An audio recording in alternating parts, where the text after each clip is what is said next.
Hello, can you hear me? Am I audible?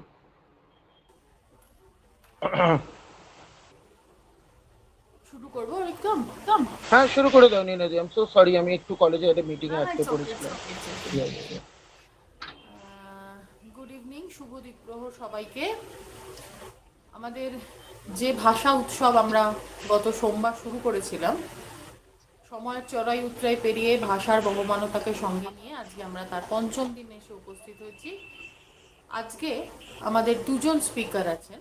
আজকে আমাদের প্রথম বক্তা শ্রী অরিক্তম চ্যাটার্জি, এপিজে আব্দুল কালাম সরকারি কলেজ, নিউটাউন, কলকাতা। দ্বিতীয় যিনি বক্তা, তিনি হলেন আমাদের কলেজেরই শ্রীমতী স্মৃতি সিং। তিনি 4:30 থেকে 4:30-4:45 নাগাদ তিনি শুরু করবেন। তার আগে আমাদের প্রথম বক্তা শ্রী অরিক্তম চ্যাটার্জি। অরিক্তমকে আমি মঞ্চ ছেড়ে দিলাম। হ্যাঁ, থ্যাংক ইউ নিনাদি।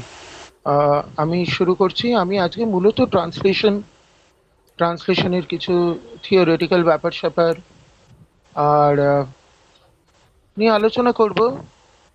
কিছু তাত্ত্বিক আলোচনা ট্রান্সলেশন বিষয়ক, এবং তারপরে ইকুইভ্যালেন্স নিয়ে মূলত আমরা আলোচনা করব। ইকুইভ্যালেন্সের ধারণাটা কি, ট্রান্সলেশনে ইকুইভ্যালেন্স বলতে কি বোঝায়, কত ধরনের ইকুইভ্যালেন্স হয়, এই সব জিনিসগুলো নিয়ে মূলত আমরা আলোচনা করব। এবং শেষের দিকে সম্ভব হলে জাস্ট শেষের দিকে সম্ভব হলে আমরা কিছু ট্রান্সলেশন দেখব, এবং কোন ট্রান্সলেশনের কি ধরনের মডেল ব্যবহার করা সম্ভব ইত্যাদি নিয়ে আমরা কিছু আলোচনা করব মূলত। এখন আমরা প্রত্যেকেই জানি যে ট্রান্সলেশন অত্যন্ত গুরুত্বপূর্ণ একটা বিষয়। এক second, just give me one.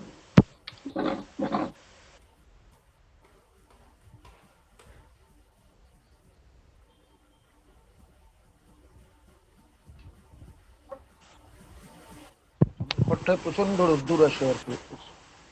যাই হোক, আমরা প্রত্যেকে জানি যে ট্রান্সলেশন গুরুত্বপূর্ণ তো বটে, যত দিন যাচ্ছে হয়ে পড়ছে। আমাদের যত পৃথিবীতে বিভিন্ন মানুষের ভেতরে যোগাযোগ বাড়ছে, তাদের ভেতরে কমিউনিকেশনের প্রয়োজন বাড়ছে, অতএব অনুবাদ বা ট্রান্সলেশনের প্রয়োজনও প্রায় সমানুপাতে বাড়তেই থাকছে। উপরন্তু আমাদের মতো দেশে, ভারতবর্ষের মতো দেশে, যেটা যেখানে প্রচুর ভাষা, নানা ভাষাভাষীর মানুষ, আমাদের একে অপরকে জানার প্রয়োজন, বোঝার প্রয়োজন, কমিউনিকেশনের প্রয়োজন। সেক্ষেত্রে অনুবাদ একটা অত্যন্ত গুরুত্বপূর্ণ বিষয়, গুরুত্বপূর্ণ মেথড, গুরুত্বপূর্ণ টুল। ইন্টারেস্টিংলি আমাদের দেশের কালচারাল হিস্ট্রি, আমাদের সাংস্কৃতিক ইতিহাসও নানা সময়ে অনুবাদ দ্বারা অবচ্ছিন্ন হয়েছে, অনুপ্রাণিত হয়েছে, শোষিত হয়েছে। অনুবাদের পরিসর অত্যন্ত ব্যাপ্ত। কিন্তু বর্তমান সময়ে দাঁড়িয়ে আমাদের ট্রান্সলেশন জানার আরেকটা প্রয়োজন হচ্ছে যে ট্রান্সলেশন সার্ভিস ক্রমেই একটা খুব গুরুত্বপূর্ণ সার্ভিস সেক্টর হয়ে উঠছে। এবং যেহেতু এটা ভ্যালু অ্যাডেড কোর্স, যে কোর্সটার একটা প্র্যাকটিক্যাল ইমপ্লিকেশন থাকা উচিত, তার বাজারের প্রতি তার একটি দায়বদ্ধতা আছে, অন্তত তার একটা অভিমুখ রয়েছে। সেই জন্য আজকে আমরা মূলত আলোচনা করব ট্রান্সলেশন সার্ভিসে যে ধরনের ট্রান্সলেশন মডেলগুলো লাগে সেটা নিয়ে। যদিও আমরা এখানে অধিকাংশই যারা রয়েছেন তারা ভাষা সাহিত্যের ছাত্রছাত্রী, ফলে লিটারারি ট্রান্সলেশন বা সাহিত্যের অনুবাদের প্রতি তাদের একটা ঝোঁক, ভালোবাসা, আগ্রহর জায়গা থাকা স্বাভাবিক। কিন্তু তার পাশাপাশি এটা বুঝতে হবে যে সারা পৃথিবী জুড়ে যত ট্রান্সলেশন হয় তার মাত্র একটা খুব ছোট অংশ, 5-7% লিটারারি ট্রান্সলেশন বা সাহিত্যের অনুবাদ। এছাড়া সরকারি গেজেট থেকে শুরু করে, ল বই থেকে শুরু করে, গুগল ট্রান্সলেটর দ্বারা করা বিভিন্ন সার্ভিস সেক্টরের অনুবাদ থেকে শুরু করে সিনেমার সাবটাইটেল থেকে শুরু করে আমরা প্রত্যেকটা জিনিস কিনে আনি, তার সঙ্গে যে ইউজার ম্যানুয়ালটা পাই সেখান থেকে শুরু করে একটা বৃহৎ অংশ রয়েছে যেখানে অনুবাদ হয়, অতএব অনুবাদকের প্রয়োজন হয়। 3-4টে ভাষা জানেন মোটামুটি দক্ষভাবে, এরকম অনুবাদক এখন পৃথিবীর কাছে অ্যাসেট। তাদের সার্ভিস মহার্ঘ, অনেক টাকা পয়সা পান তারা, এবং অনেক বড় বড় কোম্পানি পেশাদার অনুবাদক হায়ার করেন, এবং এই প্রয়োজনটা বাড়তেই থাকছে। গুগল ট্রান্সলেটরের যুগেও বাড়তে থাকছে, কেননা সেই ট্রান্সলেশনকে ওভারসি করার জন্য অনুবাদক প্রয়োজন হয়। এই সফটওয়্যারগুলো ডিজাইন করার জন্য অনুবাদক প্রয়োজন হয় কনসালটেন্ট হিসেবে। ইত্যাদি নানা রকম সেক্টরে আমরা প্রভূত পরিমাণে অনুবাদক পাই, যারা নানা ক্যাপাসিটিতে কাজ করেন এবং তাদের স্কিলকে নিয়ে আসেন। ফলে অনুবাদের প্রয়োজন আমরা কোনোভাবেই প্রশ্ন করতে পারি না। এখন আমরা যদি খুব রিসেন্ট কিছু ট্রেন্ড দেখি, আমরা কিছু কিছু আলোচনা করব অনুবাদ তত্ত্বের বিভিন্ন মোড়, বিভিন্ন বাঁক, তাহলে দেখব যে এখন অনুবাদ সম্পর্কে তাত্ত্বিক চিন্তাভাবনা এমন স্তরে চলে গেছে যে সেটা আমাদের গতানুগতিক যে অনুবাদের ভাবনা চিন্তা সেটা থেকে অনেকটা সরে এসেছে। আমার মনে আছে আমরা যখন ছাত্র ছিলাম বা তারও আগে আমরা লিটারাল ট্রান্সলেশন, লুজ ট্রান্সলেশন, আক্ষরিক অনুবাদ, ভাবানুবাদ ইত্যাদি কিছু ব্রড ক্যাটাগরিতেই মাত্র অনুবাদকে দেখতাম, ভাবতাম, অনুবাদ নিয়ে কথা বলতাম। আজকে আমরা বুঝতে শিখেছি যে এই কথাগুলো, এই টার্মগুলো কতটা ইনঅ্যাডিকুয়েট। এগুলো সময়ের সাথে বদলায়, সাবজেক্টিভিটির সাথে বদলায়, এর পেছনে নানা কারণ আছে। অনুবাদ শুধুমাত্র এই বিষয়গুলোর উপর নির্ভর করে না, তার থেকে বৃহৎ একটা জিনিস। হুম তো আমি একটু একটু করে শুরু করি। আহ, প্রথমেই জানার চেষ্টা করি যে ট্রান্সলেশন কি। ট্রান্সলেশন, আমরা গতকাল যখন কমিউনিকেশন নিয়ে পড়ছিলাম আমরা আলোচনা করেছিলাম যে প্রত্যেকটা ভাষা আসলে একটা সংকেত কাঠামো, একটা কোড। হুম তা আমি যখন একটা সংকেত কাঠামোর কোনো ইনফরমেশন, কোনো তথ্য অন্য একটা সংকেত কাঠামোর সমধর্মী কোনো সংকেত দ্বারা প্রতিস্থাপন করি, সেটা অনুবাদ। ধরুন আমি বাংলায় কথা বলছি, এখানে আমি বাংলায় কথা বলছি, এই বাক্যটার ভেতর স্ট্রাকচারালি যে শব্দগুলো যুক্ত আছে, মানে আমি প্লাস বাংলায় প্লাস কথা প্লাস বলছি, এর প্রত্যেকটাকে আমি ধরে নিই, আমি যদি ইংরেজিতে বলি, আমি ইংরেজি নামক যে কোড স্ট্রাকচার বা সংকেত কাঠামো, তার ভেতর প্রত্যেকটা শব্দের ইকুইভ্যালেন্ট একটা করে সংকেত খুঁজে বের করব এবং বাংলা সংকেতটির জায়গায় সেটাকে প্রতিস্থাপন করব। ট্রান্সলেশন বলতে আমরা সেটাই বুঝি। এখন অনুবাদ আমরা সাধারণত ট্রান্সলেশনের জন্য ব্যবহার করি। অনুবাদের আক্ষরিক মানে আলাদা, অনুবাদের নানা রকমের অর্থপ্রস্থান রয়েছে, নৈয়ায়িকদের একটা অনুবাদের ব্যবহার রয়েছে, যেটা আমরা যে অর্থে এখন সার্বিকভাবে অনুবাদ ব্যবহার করি তার থেকে সম্পূর্ণ আলাদা। মীমাংসকদের অনুবাদের নিজস্ব ব্যবধান রয়েছে, ব্যবহার আছে, তার মধ্যে আমরা ঢুকবো না, এটা আজকে আমাদের বিষয় না। এখানে অনুবাদ বলতে আমি ট্রান্সলেশনই বোঝাবো, তর্জমা। অর্থাৎ একটা সংকেত কাঠামোর যা যা সংকেত সমবায়, সেই পুরোটাকে অন্য একটি সংকেত কাঠামোয় প্রতিস্থাপন করা সমধর্মী কিছু সংকেত দ্বারা। So we can call it is the transfer of information from one sign system to another through replacement of a sign by an equivalent sign. Traditionally অনুবাদকে কোনো আলাদা জিনিস বলে মনে করা হতো না, মনে করা হতো এটা একটা মেথড, একটা পদ্ধতি মাত্র। ইনফরমেশন এক জায়গা থেকে আরেক জায়গায় নিয়ে যাবার, পৌঁছে দেবার একটি পদ্ধতির নাম অনুবাদ। সেখানে মূল তথ্যটাকেই পড়লে হয়, এই প্রক্রিয়াটাকে যে আলাদা করে পড়তে হবে এরকম কোনো দায় বা প্রয়োজন কেউ বোধ করেনি। এটা যেন একটা সেকেন্ডারি অ্যাক্টিভিটি, একটা ডেরিভেটিভ অ্যাক্টিভিটি। যিনি মৌলিক কাজ করেন তিনি মৌলিক কাজ করেন, যার দ্বারা মৌলিক কাজ হয় না তিনি অনুবাদ করেন। আর পুরো আলোচনাটাই ছিল যে অনুবাদে কি কি হারিয়ে যায়। অমুকের কবিতা, ধরো জীবনানন্দের কবিতা, মূল যদি না পড়া হয় তাহলে অনুবাদে তার কোনো রস পাওয়া যায় না। যে সে তো হলো, কিন্তু তার সাথে আমাদের তো এটাও মানতে হবে যে কেবলমাত্র অনুবাদ যদি না থাকতো তাহলে পরে আমরা বিশ্ব সাহিত্যের কারুর কাছে কোনো রকম অ্যাক্সেস পেতাম না। ফলে অনুবাদকে যদি কিছু হারায়, অনুবাদ আবার অনেক কিছু পাইয়ে দেয়।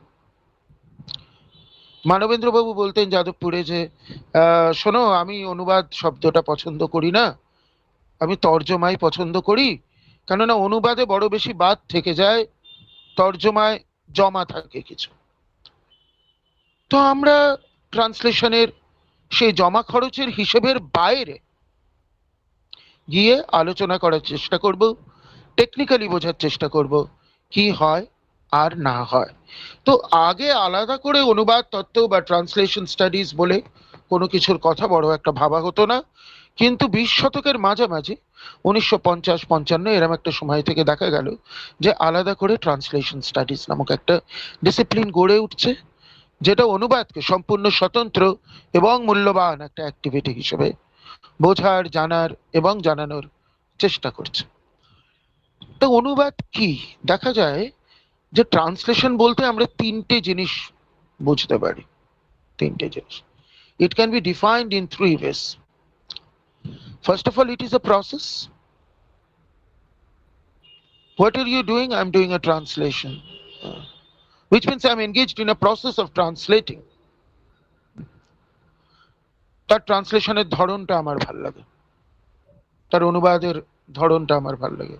খুব সুন্দর অনুবাদ করে, অর্থাৎ একটি ক্রিয়াপদের মতো তার ব্যবহার, এটি একটি প্রসেস।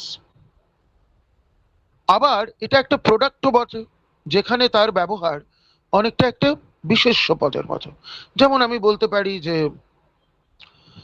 সুভাষ মুখোপাধ্যায়ের করা পাবলো নেরুদার অনুবাদ, বইটা আমার কাছে আছে। এক সেকেন্ড জাস্ট।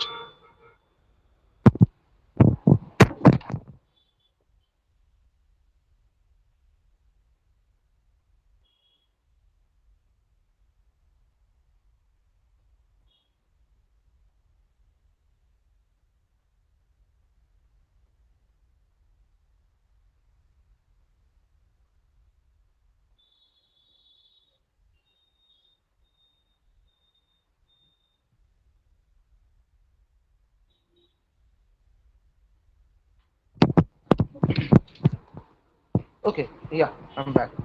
রাইট। তো সেক্ষেত্রে we can see that translation is also a product.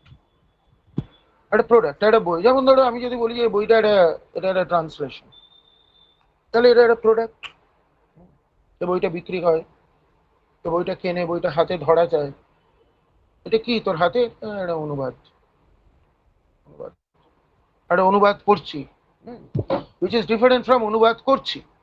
করার সময় সে একটা প্রসেস, আর পড়ার সময় সে হয়ে যাচ্ছে একটা প্রোডাক্ট। দুটো নিয়ে পড়াশোনা করা যায় অনুবাদ তত্ত্বে, অনুবাদ বিদ্যার মধ্যে, ট্রান্সলেশন স্টাডিজ এর মধ্যে। কিন্তু অবশেষে এটা একটা ফাংশন। ফাংশন মানে হচ্ছে যে অনুবাদ করা আর অনুবাদ পড়ার বাইরে অনুবাদ একটা বিরাট বড় আর্থ সামাজিক রোল প্লে করে সমাজে।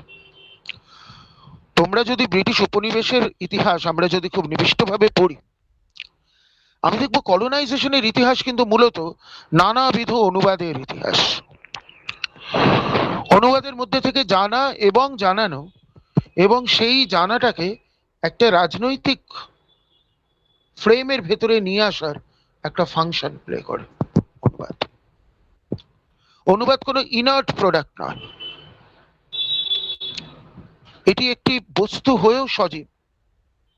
এটি কাজ করে সমাজে নানা স্তরে, নানা বলয়ে কাজ করে।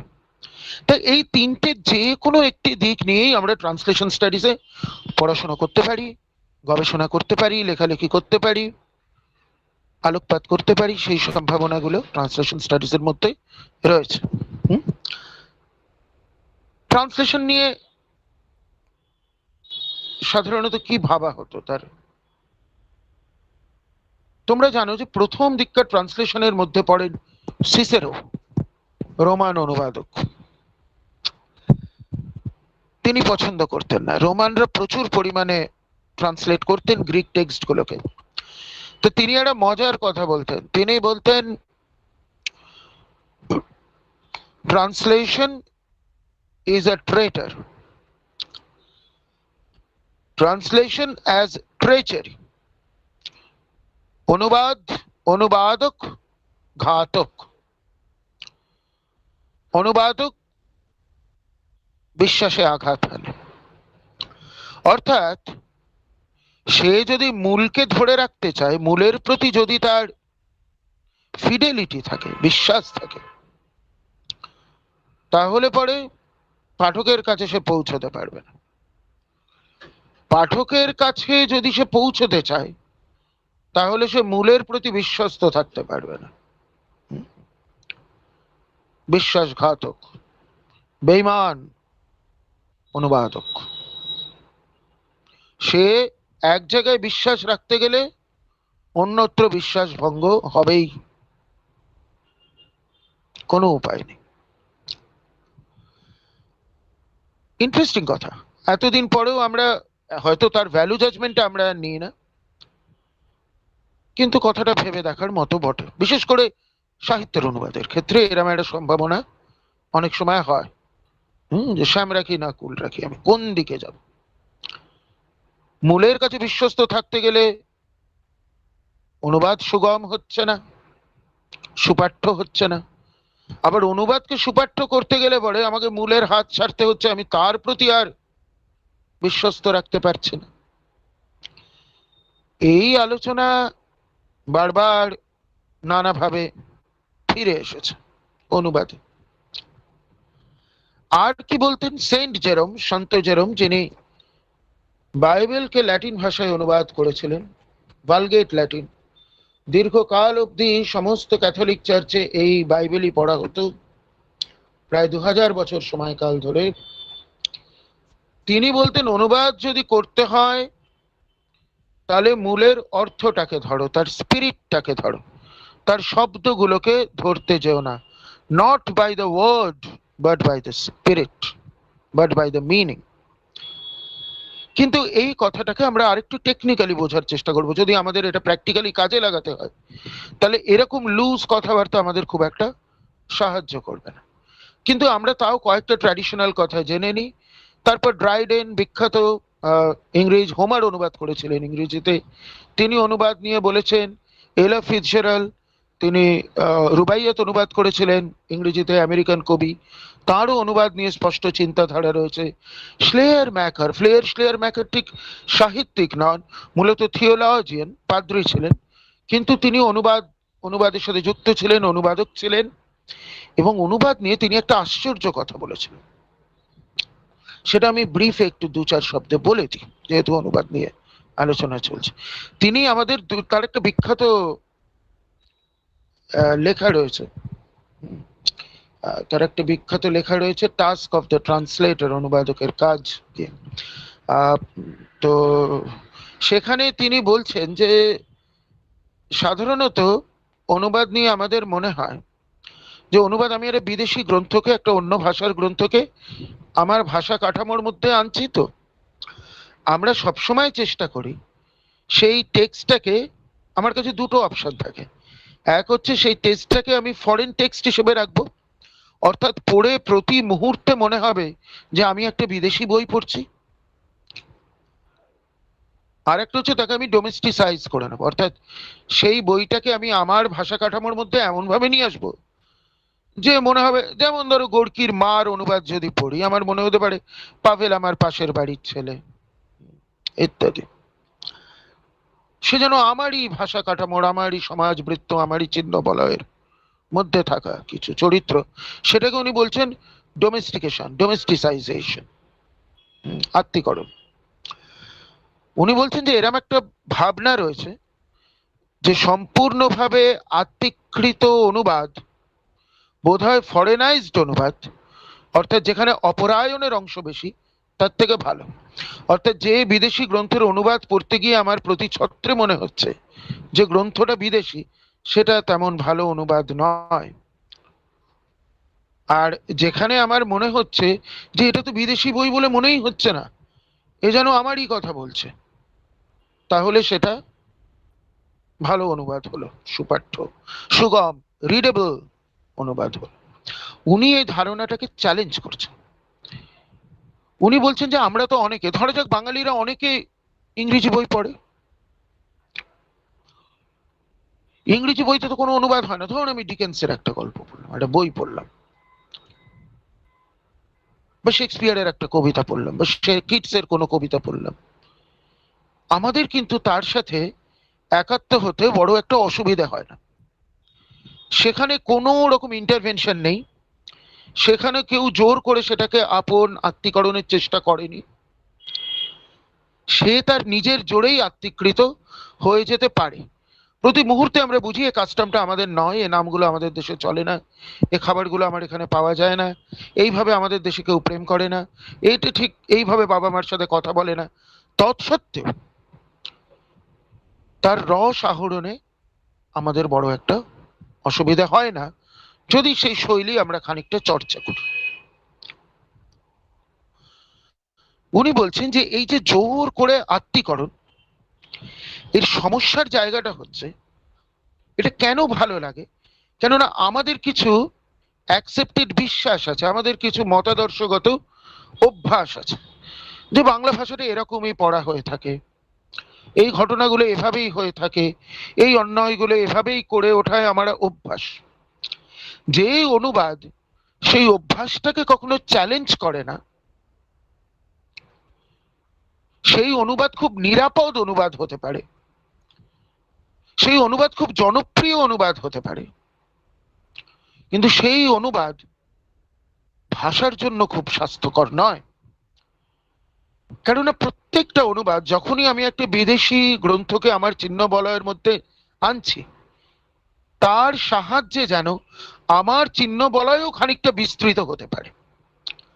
অর্থাৎ আমি যদি মধ্যযুগের বাংলা থেকে এখনকার বাংলা, বা আমি যদি অন্য যে কোনো ভাষা, ইংরেজিতেও আমরা দেখতে পারি, মধ্যযুগে ইংরেজি থেকে রেনেসা পরবর্তী আর্লি মডার্ন ইংলিশ প্রোজ যদি দেখি, আমি দেখব এই পরিবর্তনের ফাঁকে কাজ করে গেছে অসংখ্য অনুবাদের কাজ, বিদেশি গ্রন্থের কাছে আসার কাজ, সেগুলোকে নিয়ে আসার কাজ,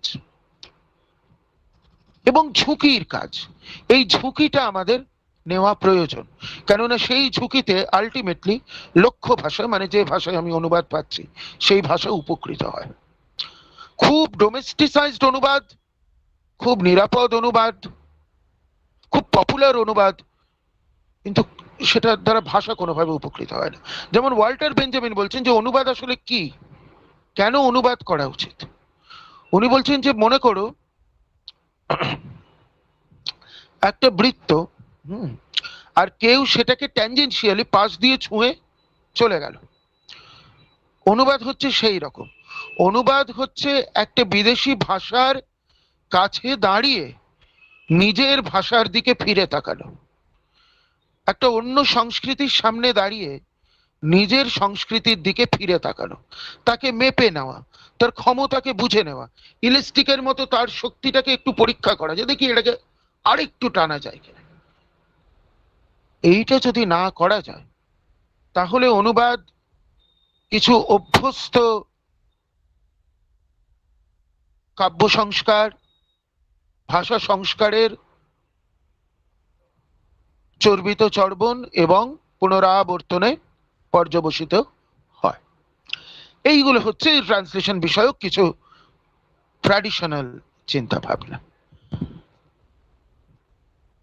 আমরা তার থেকে এখন খানিকটা সরে এসেছি এই জায়গায়। ট্রান্সলেশন, এবার এই যারা পণ্ডিতরা যারা এগুলো লিখছেন, এরা কিন্তু কেউ খুব একাডেমিক্যালি ট্রান্সলেশন স্টাডিজ নামক একটা বিষয়ের মধ্যে থেকে বলছেন না।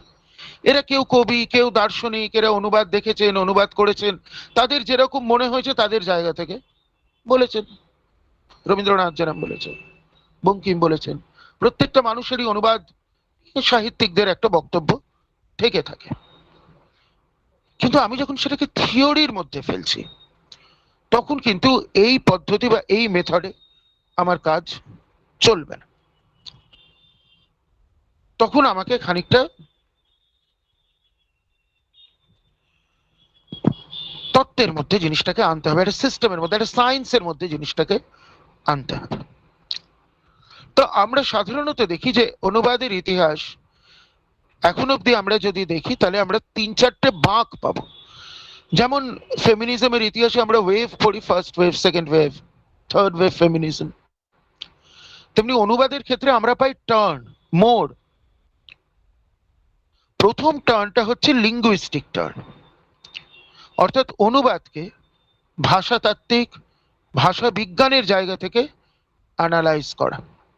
খুব গুরুত্বপূর্ণ টার্ন, এখনো তার বহুল ব্যবহার যে কোনো টেকনিক্যাল অনুবাদের ক্ষেত্রে। এটার উপরেই আমরা মূলত আজকে পরের দিকের আলোচনাটা কনসেন্ট্রেট করব। পরের দিকে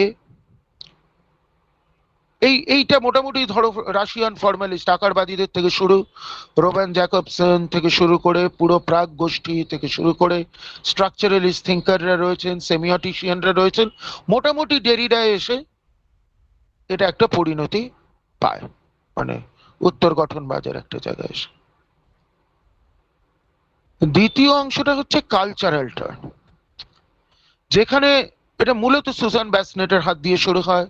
হরিশ ত্রিবেদী, যিনি আমার মাস্টার মশাই, আমি যার কাছে অনুবাদ ট্রান্সলেশন স্টাডিজ চর্চা করেছি দীর্ঘদিন, তো সুজান ব্যাসনেট, হরিশ ত্রিবেদী, পরবর্তীকালে মোনা বেকার, তেজস্বিনী নিরঞ্জনা ইত্যাদি, এরা সকলে বলছেন, গায়ত্রী স্পিভাক খানিকটা, এরা ঠিক ভাষাতাত্ত্বিক ভাবে অনুবাদকে দেখছেন না, কিন্তু বৃহত্তর সাংস্কৃতিক বলয় অনুবাদের কি প্রভাব, বা অনুবাদের গঠনের মধ্যে নানা রকম সাংস্কৃতিক আঁটঘাট কিভাবে সম্পৃক্ত হয়ে আছে, সেই নিয়ে আলোচনা করেন। কালচারাল টার্ন, যেমন আমি একটা এক্সাম্পল দিতে পারি, ধরা যাক যে ভারতীয় শিক্ষা ব্যবস্থার বিবর্তনে অনুবাদের ভূমিকা, এরকম আমি যদি একটা কাজ করি, অথবা বাঙালির ভ্রমণ পিপাসা বা বাঙালির ভ্রমণের নেশা একটা জাতীয় চারিত্রিক গঠন হিসেবে গড়ে ওঠার পেছনে অনুবাদের ভূমিকা, বাঙালি পাঠক সমাজে কল্পবিজ্ঞানের জনপ্রিয়তার পেছনে কল্পবিজ্ঞানের অনুবাদ, ইত্যাদি নানা রকম, ডিটেকটিভ গল্প, এবং এছাড়া বেশি সিরিয়াস বিষয়গুলো তো রয়েছে, যেমন পাঠ্যপুস্তকের অনুবাদ, ধর্মগ্রন্থের অনুবাদ, এই সব কিছু এই কালচারাল স্টাডিজের যে অংশ, তার একটা পার্ট। কখনো কখনো সেটা পোস্ট লিঙ্গুইস্টিক্স মানে পোস্ট স্ট্রাকচারালিস্ট চিন্তা ভাবনাকেও তার অংশী করে নেয়, কিন্তু দুটো খানিকটা ভিন্ন থেকে যায়। এখন যেটা চলছে গত 10-12 বছরে, এবং যেটা নিয়ে এখন অনেকে কাজ করছেন, আমরা অনেকে যেটার ভেতরে এখন এনগেজড, সেটা হচ্ছে জিও টার্ন। অর্থাৎ অনুবাদ মানে কি কেবল মানুষেরই এক ভাষা থেকে আরেক ভাষায় যাওয়া? এই যে বিশ্ব প্রকৃতি যার ভেতর আমরা বসবাস করছি, আমাদের বৃহত্তর পরিবেশ, এদের ভাষা কি আমরা বুঝবো না? আমাদের ভাষা কি এরা বোঝে না? মানুষের বাইরে এই যে এত পশু পাখি গাছপালা, এরা তো প্রতিনিয়ত নিজেদের ভেতর কনভার্স করছে। এই চিহ্ন কাঠামোর ভেতর তথ্যের আদান প্রদান কিভাবে হতে পারে? আমরা আমাদের অবস্থানকে কিভাবে অনুবাদ দ্বারা নির্ণয় করতে পারি? আমাদের ভৌগোলিক অবস্থান, প্রতিবেশ, পরিবেশের ভিত্তিতে আমাদের অবস্থান, এই সব কিছু হচ্ছে অনুবাদের যে বর্তমান বাঁক, দ্য জিও টার্ন, সেই নিয়ে কিছু কিছু লেখায় নিয়ে বেরোতে শুরু করেছে, আরো বেরোবে, কাজ চলছে, দেখা যায়। তো আমরা কিন্তু বেরিয়ে আসবো একেবারে প্রথম অংশটায়, সেটা হচ্ছে লিঙ্গুইস্টিকটা। একটু এই স্লাইডটার দিকে আপনাদের আমি একটু মনোযোগ দিতে বলবো। রোমান জ্যাকবসন বলেছেন যে অনুবাদ মূলত তিন ধরনের হতে পারে। একটা হচ্ছে যেটাকে আমরা বলতে পারি আন্তঃভাষা অনুবাদ, ইন্ট্রালিঙ্গুয়াল ট্রান্সলেশন। ধরুন চর্যাপদের গ্রন্থ বা চর্যার পদগুলোকে কেউ আধুনিক বাংলায় অনুবাদ করলো, তাহলে সেটা যেরকম অনুবাদ হবে সেটা হবে আন্তঃভাষা অনুবাদ। ধরা যাক শেরশাবাদিয়া বা সুবর্ণ রৈখিক ইত্যাদি বাংলার যে বিভিন্ন রূপ, বা এগুলোকে আমরা ভাষাও বলতে পারি, সেই কিন্তু খুবই ক্লোজলি রিলেটেড, একই ল্যাঙ্গুয়েজ ফ্যামিলির মধ্যে ভাষাগুলো রয়েছে। সেইখান থেকে কেউ আমাদের মান্য বাংলায় অনুবাদ করলো, রাজবংশী ভাষায় লেখা কোনো গ্রন্থ যেটা বাংলা ফ্যামিলির মধ্যেই পড়ে, খানিকটা কাছাকাছি, বাঙালি, বাংলা, অসমিয়া ইত্যাদি, সেটাকে বাংলায় অনুবাদ করলো। অথবা বাংলারই বিভিন্ন সময় লেখা গ্রন্থের বাংলাতেই অনুবাদ হলো, এগুলোকে আন্তঃভাষা অনুবাদ বা ইন্ট্রা লিঙ্গুয়াল ট্রান্সলেশন আমরা বলতে পারি। এছাড়া আছে ইন্টারলিঙ্গুয়াল ট্রান্সলেশন, আন্তর্ভাষা অনুবাদ, যেটাকে সাধারণত আমরা অনুবাদ বলে থাকি বাংলা থেকে ইংরেজি, নেপালি থেকে বাংলা, গুজরাটি থেকে মারাঠি, মারাঠি থেকে স্প্যানিশ ইত্যাদি ইত্যাদি ইত্যাদি। এটা নিয়ে বেশি কিছু বলার নেই, কেননা অনুবাদ বলতে আমরা সাধারণত এটাকেই বুঝি। কোনো কোনো ক্ষেত্রে আন্তঃভাষা এবং আন্তর্ভাষার বিভেদ রেখাটা খুব জল অচল নয়, খুব পোরাস হতেও পারে, সেটাও সম্ভব। ইন্টারসেমিওটিক হচ্ছে, উনি বলছেন, ধরুন একটা লেখা থেকে কেউ একটা আঁকা আঁকলো, ধরুন একটা কমিক বুক যেভাবে লেখা হয়, বা কোনো একটা গানের সাথে কেউ নাচলো, বা কোনো একটা উপন্যাস থেকে কেউ সিনেমা করলো। অর্থাৎ একটা চিহ্ন কাঠামো থেকে, একটা ভাষিক চিহ্ন কাঠামো থেকে ভাষিক নয়, অভাষিক, লিঙ্গুইস্টিক থেকে নন লিঙ্গুইস্টিক কোনো কোড সেমিওটিক সিস্টেমে, সায়েন্স সিস্টেমে যদি অনুবাদ করি, সেটার উনি নাম দিচ্ছেন ইন্টার সেমিওটিক ট্রান্সলেশন।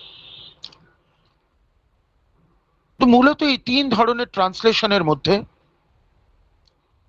এই গোটা ব্যাপারটাকে ফেলে দেওয়া যায়।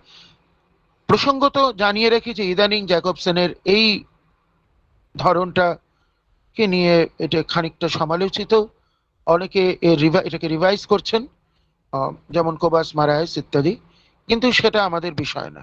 আমরা চট করে চলে যাব তারপরের স্লাইডে, যেখানে আমরা ইকুইভ্যালেন্সকে বোঝার চেষ্টা করব যে ইকুইভ্যালেন্স কি। ট্রান্সলেশন স্টাডিজ নিয়ে যদি পড়াশোনা করা হয় তাহলে ঘুরে ফিরে এই শব্দটা চলে আসে, ইকুইভ্যালেন্স। ইকুইভ্যালেন্স মানে সাম্যতা। মানে ধরা যাক আমার যে প্রথম সাইন সিস্টেম, প্রথম চিহ্ন কাঠামো, যেটাকে আমি S1 নাম দিয়েছি, প্রথম কোড C1, প্রথম কোড ধরা যাক বাংলা বা ইংরেজি, ইংরেজি আমার কোড সিস্টেম C1, সেখানে একটা সাইন S1 হচ্ছে কাউ, কাউ। এটাকে আমি যদি বাংলায় অনুবাদ করি আমার দ্বিতীয় কোড সিস্টেম C2 তে, তখন এটা হবে গরু, S2।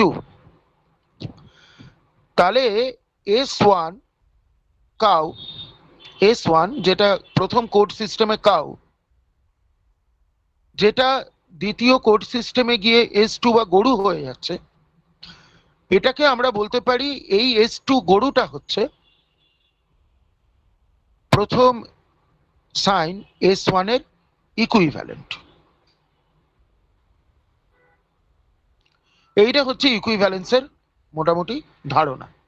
অর্থাৎ এক কোড সিস্টেমে একটা চিহ্নের যে মূল্য, তার যে ইকোনমিটা, সেটা দ্বিতীয় কোড সিস্টেমে গিয়ে তার মূল্য, তার তুল্য মূল্য যে চিহ্নটা পাই, সেটাই তার ইকুইভ্যালেন্ট।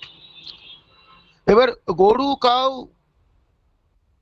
এটা তো খানিকটা সহজ হয়ে গেল, কিন্তু আমরা জানি অনেক সময় এটা খুব একটা ঝামেলার কাজ হতে পারে, খুব একটা ঝামেলা। ধরো আমি ইনফ্যাক্ট গরু নিয়েই বলতে পারি। ধরা যাক আমাদের দর্শনে আমরা অনেক সময় দেখি যে উপমান প্রমাণের জন্য একটা শব্দবন্ধ অনেক সময় ন্যায়সূত্রে ব্যবহার করা হয়, সেটা হচ্ছে গৌরমেব গবয়, গরুর মতো গবয়। গবয় মানে নীলগাই, বাইসন বোঝের কিছু একটা। অর্থাৎ একটা লোক, সে কোনোদিন বাইসন দেখেনি, সে একটা গ্রামে থাকে, তার বাড়িতে গরু টরু আছে, সে গ্রামে অনেক গরু দেখেছে, কিন্তু বুনো গরু বা বাইসন বা নীলগাই, যাকে গবয় বলা হয়, তাকে সে কোনোদিন দেখেনি। সে লোকটা বেড়াতে গেছে, জঙ্গলে বেড়াতে গেছে, বেড়াতে গিয়ে সে তার চোখে পড়েছে একটা বাইসন। এবার বাইসনটাকে সে চিনবে কি করে? সে বলছে যে তার দেখা গরুর সঙ্গে এই বস্তুটার মিল রয়েছে, খালি গলকম্বলটা নেই, যেটা গরুর আছে সেটা নেই। তখন সে বলছে যে এই বাইসনটা ওই গরুটার মতো। গো গৌর গৌ গো এব গবয় গৌরম এব গবয়, এই ধরনের প্রমাণকে বলা হয় উপমান প্রমাণ। এবারে এর পক্ষে বিপক্ষে যুক্তি ইত্যাদি বিভিন্ন আছে। এটাকে আমি যদি ইংরেজি করি, the cow is like the bison বা the bison is like the cow, আমার কি পুরো ইকুইভ্যালেন্সটা হলো? হওয়া মুশকিল হবে। কেননা ন্যায় দর্শনে গো শব্দ ব্যবহার করে সামান্য ধর্ম, গোত্র, গবত্ব ইত্যাদি যা যা বোঝানো, তার ট্র্যাডিশনটা তো পাশ্চাত্য দর্শনে নেই। ফলে আমি একটা ইকুইভ্যালেন্সের একটা পার্শিয়াল ইকুইভ্যালেন্স পেলাম, কিন্তু সেই বিশেষ কনটেক্সটে সেই ইকুইভ্যালেন্সটা বা সেই সাইনটা তার যে অ্যাসোসিয়েটেড সাইনগুলো নিয়ে আসছে, সেটা তো আমরা পাই না। সুতরাং ইকুইভ্যালেন্স খুঁজে বের করা আপাতভাবে সহজ মনে হলেও বেশ চ্যালেঞ্জিং। তো ট্রান্সলেশনের মূল সমস্যা আসলে এই ইকুইভ্যালেন্সের সমস্যা, এবং এটা নিয়েই কিন্তু ট্রান্সলেশন স্টাডিজের তাত্ত্বিক বিতর্কের একটা বড় অংশ। ফলে আমরা একটুখানি টাইপস অফ ইকুইভ্যালেন্স এবার বোঝার চেষ্টা করি। আচ্ছা, আমি যতটুকু বললাম এই বিষয়ে কারোর কোনো প্রশ্ন থাকলে একটু করুন, আমি একটু জল খেয়ে নিই ততক্ষণ। ইন্টারেস্টিং লাগছে তো, মানে বোর হচ্ছেন না তো আমি যেগুলো বলছি? না হলে আর কোনো প্রশ্ন থাকলে বলুন। স্যার ইকুইভ্যালেন্স যে ডেফিনেশনটা এটা একটু বুঝাবেন স্যার আরেকবার, হ্যাঁ, যেটা একটু। বোঝাচ্ছি। হ্যাঁ ওকে হ্যাঁ হ্যাঁ। ইকুইভ্যালেন্স হচ্ছে আমাদের এই ভাষাগুলো এক একটা সাইন সিস্টেম, তো এক একটা চিহ্ন কাঠামো, যেটা আমি কালকেও বলছিলাম। চিহ্ন কাঠামোর ভেতরে একটা চিহ্নক, একটা সিগনিফায়ারকে আমি নিলাম। ধরা যাক ধরা যাক এইটা আমার হাতের কাছে আছে, এটা একটা কলম, তো এটা একটা কলম বা লেখনী। Yes sir. তাহলে এটা আমার সিগনিফায়ার, এই লেখনীটি আমার হাতে, এটা একটা বাক্য। হ্যাঁ এবার আমি এর অনুবাদ করব। অনুবাদ করতে গেলে কি হবে? আমি লেখনীর জায়গায় ধরো আমি ইংরেজিতে অনুবাদ করছি, আমি কি ব্যবহার করব বলো? কলমের জায়গায় কি ব্যবহার করব ইংরেজিতে অনুবাদ করতে গেলে? Sir, pen. পেন। তাহলে ইয়েস স্যার। পেন হচ্ছে লেখনীর ইকুইভ্যালেন্ট শব্দ। তাহলে আচ্ছা পেন, ইংরেজিতে পেন আর বাংলায় লেখনীর ভেতর যে সম্বন্ধটা রয়েছে, সেই সম্বন্ধটার নাম হচ্ছে ইকুইভ্যালেন্স। আচ্ছা। হ্যাঁ বোঝানো গেল? হ্যাঁ বেশ। হ্যাঁ হ্যাঁ, ঠিক আছে। কিন্তু আমরা ইকুইভ্যালেন্স পড়ার আগে অনুবাদের ক্ষেত্রে আমাদের আরেকটা গুরুত্বপূর্ণ জিনিস একটু বুঝে নিতে হবে, সেটা হচ্ছে এইটা।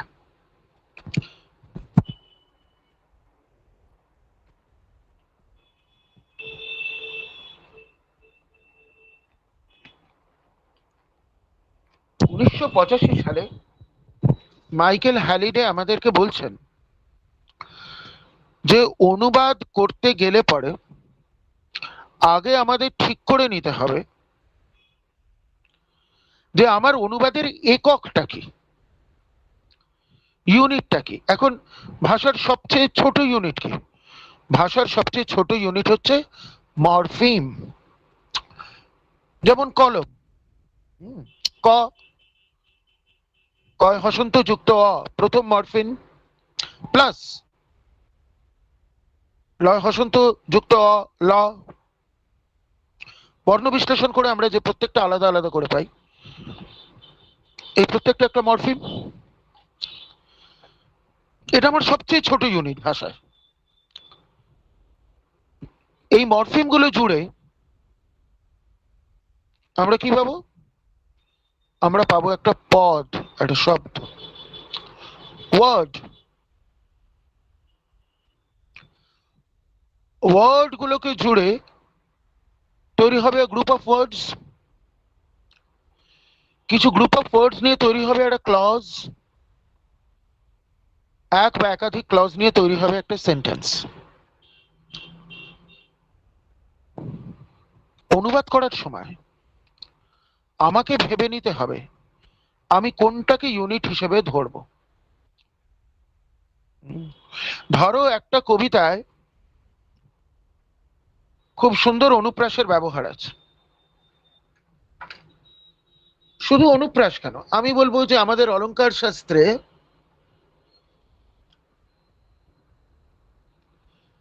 যাবতীয় শব্দালঙ্কার মরফিমের উপর নির্ভরশীল। অনুপ্রাস হোক, যমক হোক, যাই হোক। এবার আমি যদি সেরকম একটা কবিতা অনুবাদ করতে যাই, তাহলে আমার মুশকিলটা হবে যে এই কাব্যটার সৌন্দর্য যেখানে মরফিম লেভেলে, সেইটার অনুবাদ আমি করতে পারবো না। আমি শব্দটার অনুবাদ করতে পারি, আমি তার অর্থটার অনুবাদ করে দিতে পারি, কিন্তু তাহলে তো মরফিম লেভেলে হলো না, ফলে আমাকে ওই অলংকারটাকে বিসর্জন দিতে হবে। আবার যে কোনো লিগাল টেক্সটের ক্ষেত্রে, অনেক সময় ধর্মগ্রন্থের ক্ষেত্রে আমরা শব্দকে একক হিসেবে ব্যবহার করি, কারণ শব্দগুলো সেখানে গুরুত্বপূর্ণ মনে করা হয়। যে জন্য যে কোনো ধর্মগ্রন্থের প্রথম দিকের অনুবাদ আমাদের এখনকার ভাষায় খুব, যাকে আমরা ট্র্যাডিশনালি আক্ষরিক বলি, সেই রকম লাগে। কিন্তু সেখানে ঠিক অক্ষর নয়, শব্দগুলোকে ইউনিট হিসেবে ধরা হয়েছে, যদিও নামটার ইন্ডিকেশন হচ্ছে যে অক্ষরগুলোই তার একক, আক্ষরিক। কিন্তু মূলত শব্দ, সাধারণত যতখানি শব্দ সম্ভব শব্দকে ইউনিট হিসেবে করা। তা আমরা ইউনিট হিসেবে কাকে ধরবো, কার ইকুইভ্যালেন্স খুঁজবো আমরা? বর্ণের ইকুইভ্যালেন্স, না শব্দের ইকুইভ্যালেন্স, নাকি একটা ক্লজের ইকুইভ্যালেন্স, নাকি পুরো সেন্টেন্সটার ইকুইভ্যালেন্স? এইটা আমাদের ক্ষেত্রে একটা গুরুত্বপূর্ণ ডিসিশন মেকিং এর জায়গা অনুবাদের ক্ষেত্রে তৈরি হয়ে যায়। তা আমরা এখন যেটা করব আর কি, সেটা হচ্ছে যে আমরা কিছু কিছু অনুবাদের ইকুইভ্যালেন্সের কিছু কিছু মডেল দেখি। তাহলে আমাদের বুঝতে সুবিধা হবে যে অনুবাদ অ্যানালাইজ করতে এবং অনুবাদ করতেও আমার সুবিধে হতে পারে। আচ্ছা, এই ইকুইভ্যালেন্স নিয়ে যিনি আমাদেরকে প্রথম থিওরিটিক্যাল ধাঁচাটা খুব সুন্দর তৈরি করে দিয়েছিলেন, তিনি একজন খুব নামকরা ট্রান্সলেশন থিওরিস্ট, রিসেন্টলি মারা গেছেন। কিন্তু তার নামে একটা ফাউন্ডেশন এখনো চলে, নিডা ফাউন্ডেশন। তার নাম হচ্ছে ইউজিন এ নিডা। নিডা উনি বলতেন যে আগেকার দিনে থেকে নিয়ে এখন অবধি আমরা যদি সব অনুবাদকে দেখি, তাহলে পরে আমরা মূলত দুটো ভাগে তাদেরকে ভাগ করতে পারি। একটা হচ্ছে যেটা আগে বেশি প্র্যাকটিস করা হতো, সেটা হচ্ছে মূল গ্রন্থ, যেটা আমার উৎস ভাষার সোর্স টেক্সট, উৎস গ্রন্থ, তার যেটাকে আমি এক্সাক্ট মিনিং মনে করছি, এবং একই সাথে তার ফর্ম, তার যা আকার, এই দুটোকেই আমরা নিয়ে আসার চেষ্টা করতাম লক্ষ্য ভাষায়, লক্ষ্য গ্রন্থে, আমার টার্গেট টেক্সট এবং টার্গেট কালচার, টার্গেট ল্যাঙ্গুয়েজ গ্রুপের কাছে নিয়ে আসার চেষ্টা করতাম। যে জন্য কোনো কবিতার বইয়ের অনুবাদ সবসময় কবিতাতেই করা হতো, শব্দগুলোকে যথাসম্ভব কাছাকাছি রাখা হতো অরিজিনালের। মূল গ্রন্থের একটা সেন্টেন্স যদি 20-22টা শব্দের তৈরি হতো, আমরা সেন্টেন্সটাকে ভাঙতাম না, আমরা সেই ফর্মটাই রেখে দেবার যথাসম্ভব চেষ্টা করতাম। এই ধরনের ইকুইভ্যালেন্স খোঁজা, যেটা খুব ছোট ইউনিটের দিকে মুভ করে যায়, সেটার উনি নাম দিয়েছিলেন ফর্মাল ইকুইভ্যালেন্স। তার জায়গায় উনি একটা নতুন মডেল প্রপোজ করেন, সেটা হচ্ছে ডায়নামিক ইকুইভ্যালেন্স। আমরা সেটাকে জায়মান সম্যতা বা সাম্যতা বলতে পারি। অর্থাৎ ইকুইভ্যালেন্স কোনো ফিক্সড জিনিস নয়। ফর্মাল ইকুইভ্যালেন্স মনে করে যে মূল গ্রন্থটা একটা ফিক্সড গ্রন্থ, সেটার কোনো চলাচল নেই। সেই ফিক্সিটির যে বিশ্বাস, তার উপরে নির্ভর করে সে অনুবাদগুলো করত। নিডা বলছেন যে না, অবশ্যই তোমরা বুঝতেই পারছো যে এর ভেতরে রোলা বার্টস থেকে শুরু করে পোস্ট স্ট্রাকচারালিস্ট চিন্তা ভাবনা, বিশেষ করে উনি চমস্কির ট্রান্সফারেন্স গ্রামারের ওপরে মূলত ওনার তত্ত্বটাকে বেস করেন, যে মানুষের মনের ভেতরে অর্থের একটা ডিপ স্ট্রাকচার কাজ করে, না হলে কিন্তু মানুষ একে অপরের ভাষা বুঝতে পারত না। যেমন প্রত্যেকটা পাখির ভেতরে ওড়ার একটা ক্ষমতা সুপ্তভাবে রয়েছে, বাইরে থেকে দেয়া যায় না, যে কারণে সে অল্প আয়াসে খানিকটা ডানা ঝাপটা ঝাপটি করলে একটা সময়ের পর নিজের থেকেই উড়ে যায়। একটা বাছুরকে যতই চেষ্টা করানো যায়, আমরা বলি না যে কম বয়সে শেখালে মানুষ সব শিখতে পারে, কিন্তু বাছুরকে তুমি যত কম বয়সেই শেখানোর চেষ্টা করো, বাছুর কিন্তু তার পা ছুঁড়ে উড়ে যেতে পারবে না, কেননা এই ক্ষমতাটা তার ভেতর জেনেটিক্যালি ইমপ্লান্টেড নয় এক অর্থ। তো চমস্কি খানিকটা বলছেন এই যে ভাষা ব্যবহার, ভাষা চিহ্ন ব্যবহার এবং তা বোঝার, তার ইন্টারপ্রিটেশনের ক্ষমতা, এটা মানুষের একটা ডিপ স্ট্রাকচার, এটা তার ভেতর আছে, না হলে পৃথিবীতে কেউ কারোর ভাষা বুঝতে পারতো না। এটা আছে বলেই ভাষা ডেভেলপ করেছে, এটা আছে বলেই কিন্তু মানুষ ভাষার স্ট্রাকচারকে বুঝতে পারে, না হলে পরে ভাষার কিরকম স্ট্রাকচার, এটা আমি গতকাল খানিকটা এটা নিয়ে আলোচনা করেছিলাম। 3 ধরনের সাইন, আইকন, ইন্ডেক্স, সিম্বলিক। তো এই ভাষাজাত যে চিহ্নজাত রূপ হচ্ছে ভাষা, এটা বোঝার একটা সুপ্ত ক্ষমতা মানুষের ভেতর অলরেডি রয়েছে, তার উপরে ভাষা তৈরি হয়। সেইটাকেই উনি বলছেন ডিপ গ্রামার, যে ব্যাকরণটা ওপর থেকে দেওয়া না।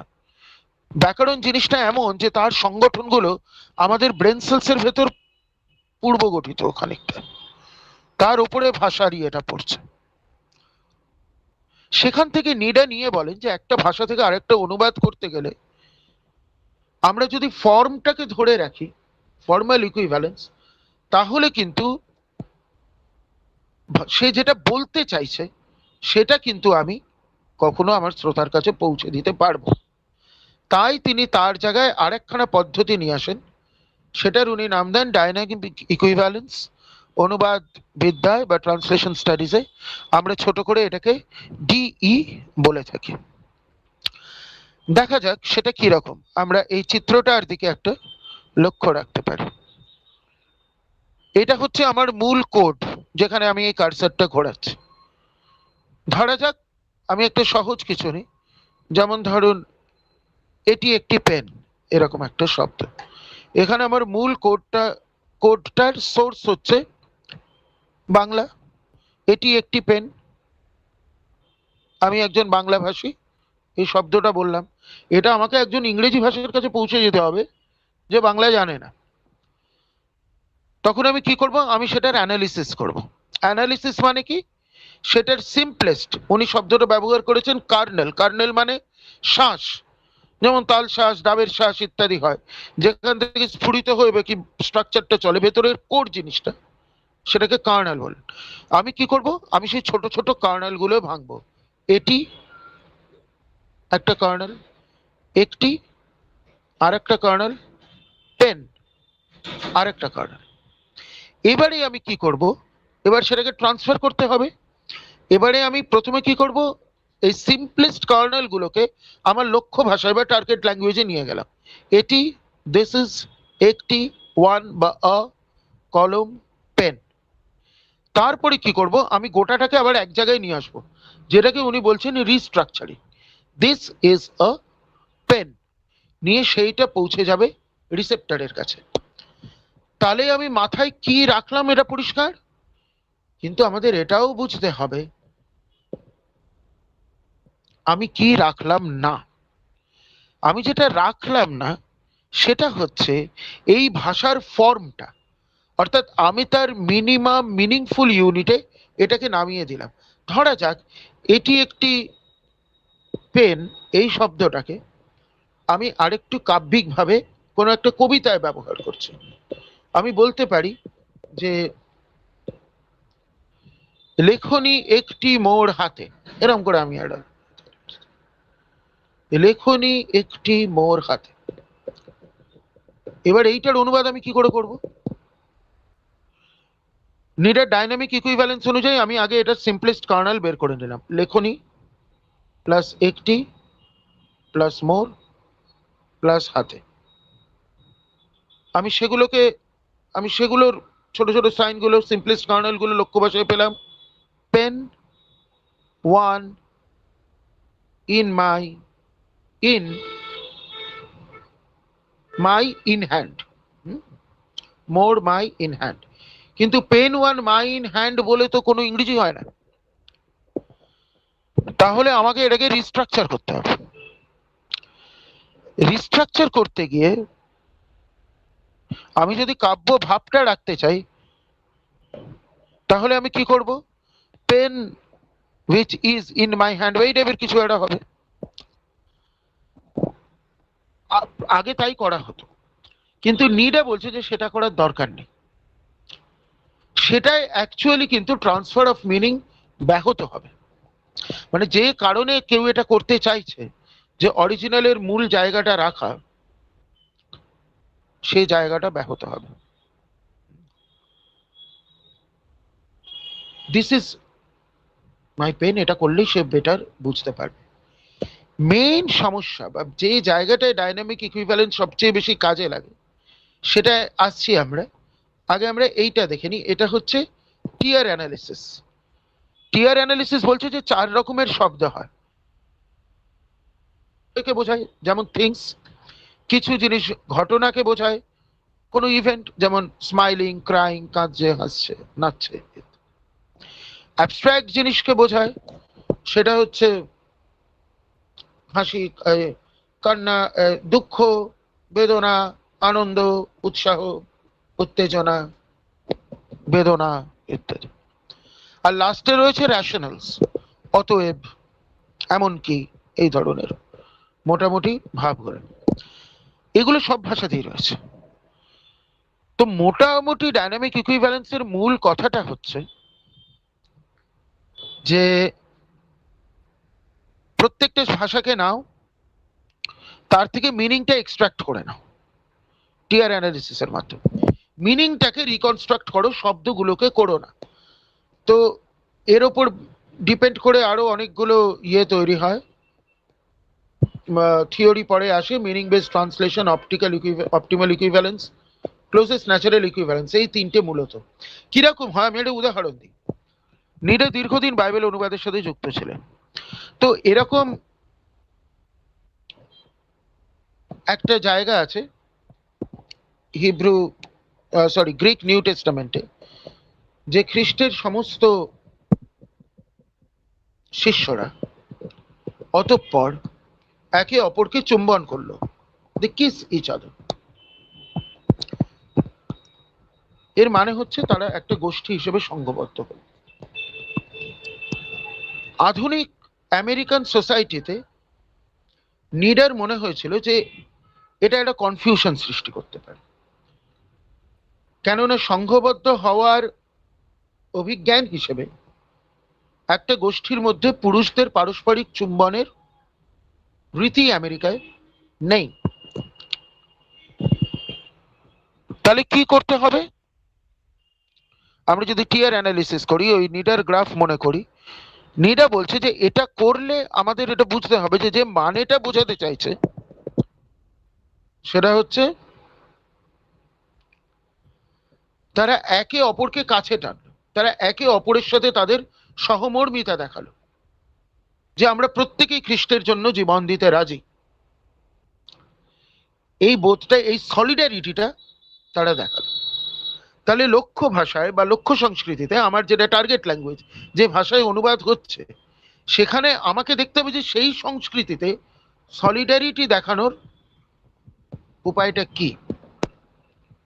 তো ধরা যাক যে আমেরিকায় নিরা যেমন বলছেন যে মানুষ হ্যান্ডশেক করে, কোনো একটা কমিউন তৈরি হওয়ার পর, কোনো একটা রাজনৈতিক সলিডারিটি বা সাম্প্রদায়িক সলিডারিটি তৈরি হওয়ার পরে সবাই হ্যান্ডশেক করে, মানে আমরা তোমার পাশে আছি।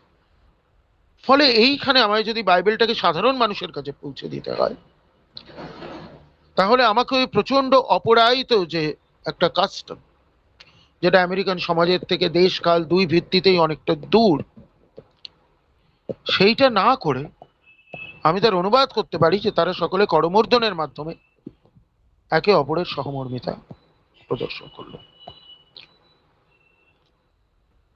খুবই বিতর্কিত একটা মেথড, কিন্তু এটা আমরা প্রায় করে থাকি, বিশেষ করে যখন কালচারাল ডিফারেন্স খুব প্রকট হয়ে যায় দুটো গোষ্ঠীর মধ্যে।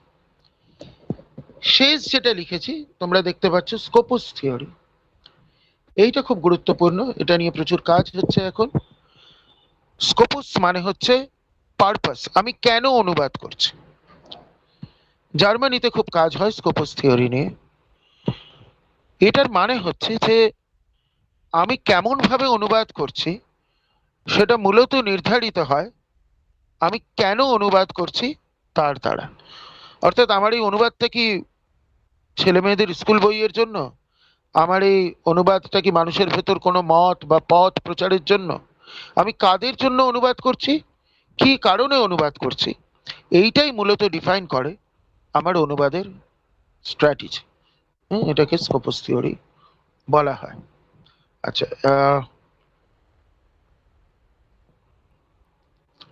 আচ্ছা এবারে আমি যেগুলো বললাম, আমি দুটো একটা এক্সাম্পল দিয়ে সেটা বুঝিয়ে আজকের বক্তৃতাটা শেষ করব।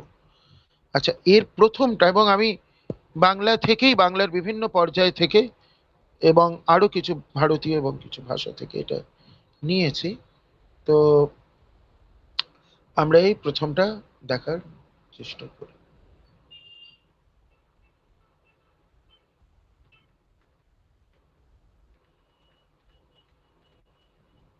আচ্ছা, এই যে ওপরে যে গ্রিক ভাষাটায় লেখা আছে টা ইয়া প্রবেশীয় টা হামার্শিয়া, এই পুরোটা পড়ার দরকার নেই। এটার ল্যাটিন অনুবাদটার দিকে আমরা একটু নজর রাখি। সেটা হচ্ছে স্টাইপেন্ডিয়া এনিম পেকাটি মোর্স, এটা বাইবেলের একটি অংশ। গ্রাসিয়া অটেম ডেই ভিটা আর্টারনা ইন ক্রিস্টো ইয়েসু ডমিনো নোস্ত্রো। স্টাইপেন্ডিয়া কথাটার মানে হচ্ছে, আমরা সবাই জানি পেমেন্ট, স্টাইপেন্ড পাই না আমরা, ছাত্ররা স্টাইপেন্ড পায়। এনিম অফ পেকাটি, পেকাটি হচ্ছে যেটাকে গ্রিকে হ্যামার্শিয়া বলা হচ্ছে। আমরা অনেকেই ওই অ্যারিস্টটলের কাব্যতত্ত্ব পড়ার সময় হ্যামার্শিয়ার কথা পড়েছি। ফল্ট, ফ্ল, অন্যায়, পাপ, ভুল, এরর, পেকাটি। স্টেপ্যান্ডিয়া এনিম পেকাটি মানে পাপ বা অন্যায় বা ভুলের স্টাইপেন্ড বা পেমেন্ট হলো মোর্স, মৃত্যু। স্টাইপেন্ডিয়া এনিম পেকাটি মোর্স। গ্রাচিয়া অটেম ডেই ভিটা এটারনা, ভিটা মানে লাইফ, যেখান থেকে ভাইটালিটি, ভাইটাল এই কথাগুলো পাই। এটারনা মানে হচ্ছে চিরায়ত, শাশ্বত, শাশ্বত জীবন। গ্রেসিয়া, গ্রাসিয়া, গ্রাসিয়া মানে হচ্ছে যেখানে যেখানে করিশ্মা, ওপরে গ্রিক শব্দটা ক্যারিশমা, করিশ্মা, করিশ্মা মানে হচ্ছে গ্রেস, ভগবানের আশীর্বাদ, তার লীলা। অউটেম ডেই, ডেই মানে ডিউস, ভগবান। গ্রাসিয়া অটেম ডেই, এখানে ঈশ্বরের বিশেষ কৃপা বা গ্রেস হচ্ছে তার অনন্ত জীবন। সেটা আমরা কোথায় পাই? ইন খ্রিস্টো ইয়েসু ডমিনো নোস্ত্র, যা আমরা যীশু খ্রিস্টের শাশ্বত জীবনে পেয়ে থাকি। স্টাইপেন্ডিয়া এন ইম্পেকাটি মোর্স, গ্রাসিয়া অটেম ডেই, ভিটা ইটারনা ইন খ্রিস্টো ইয়েসু ডমিনো নোস্ত্র। জেরোমের ভালগেট, যে জেরোম সম্পর্কে আমরা একটু আগে আলোচনা করেছিলাম। এবার আমরা দেখি এর একাধিক বাংলা অনুবাদ হয়েছে। ইংরেজিটা এরকম: for the wages of sin is death, the grace of God is everlasting life in Christ Jesus our Lord. এটা হচ্ছে সেই বিখ্যাত বাইবেলের অথরিটেটিভ ভার্সন, কেজেভি বা কিং জেমস ভার্সন, যেটাকে বাংলায় যে ব্যাপটিস্ট এবং অন্যান্য প্রোটেস্ট্যান্ট মিশনারিরা এসেছিলেন তারা প্রায় ভালগেটের মতো আকর গ্রন্থই মনে করতেন, তার উপর নির্ভর করে অনুবাদ করতেন। তো উইলিয়াম ইয়েটসের কথা আমরা জানি, কেরি পরবর্তী যুগের সবচেয়ে বড় বাংলায় বাইবেল অনুবাদক। এবং এখন বাইবেল সোসাইটি থেকে যে বাইবেল পাওয়া যায় সেটা মূলত ইয়েটস এবং ওয়েঙ্গাডারেরই অনুবাদের রিপ্রিন্ট, কিছু কিছু বানান মডার্নাইজ করা হয়। তো উনি এইভাবে করছেন: কেননা পাপের বেতন মৃত্যু, কেননা পাপের বেতন মৃত্যু, কিন্তু ঈশ্বর দত্ত বর আমাদের প্রভু খ্রিস্ট যিশুতে অনন্ত জীবন। 1867 অনুবাদ। আর তার আগেরটাই, এটা অনেকেই হয়তো এখানে বাংলা ভাষা সাহিত্যে যারা আছেন অনেকেই এর সাথে পরিচিত, জন টমাসের করা বাইবেল অনুবাদ, যেটা তিনি মালদায় করেছিলেন। যেটার পুরোটা আমরা পাই না, কিছু কিছু অংশ পাই। তার ভেতরে এটা একটা: গনার মাহিনা মৃত্যু, কিন্তু খোদার দিয়া চিরপ্রমায় জিসাস ক্রাইস্ট হইতে। এটা নিয়ে অধিকাংশ বাংলা সাহিত্যের ঐতিহাসিকরা খুব মূল্য দিতে চায়নি, কিন্তু এটা আমাদের কাছে খুব মূল্যবান ট্রান্সলেশন স্টাডিজের দিক থেকে। আমরা এবার একটু অ্যানালাইজ করার চেষ্টা করি আমরা এতক্ষণ যা পড়েছি তার উপর নির্ভর করে এই দুটো অনুবাদকে দেখি বিষয়টা কিরকম দাঁড়ায়। আগে আমরা টমাসের অনুবাদটা নিই, যেটা নিচে আছে। আমাদের বুঝতে হবে যে এটা কিন্তু ছাপানো হয়নি। জন টমাস বারংবার চেষ্টা করে তার বাইবেল অনুবাদ ছাপাতে পারেননি।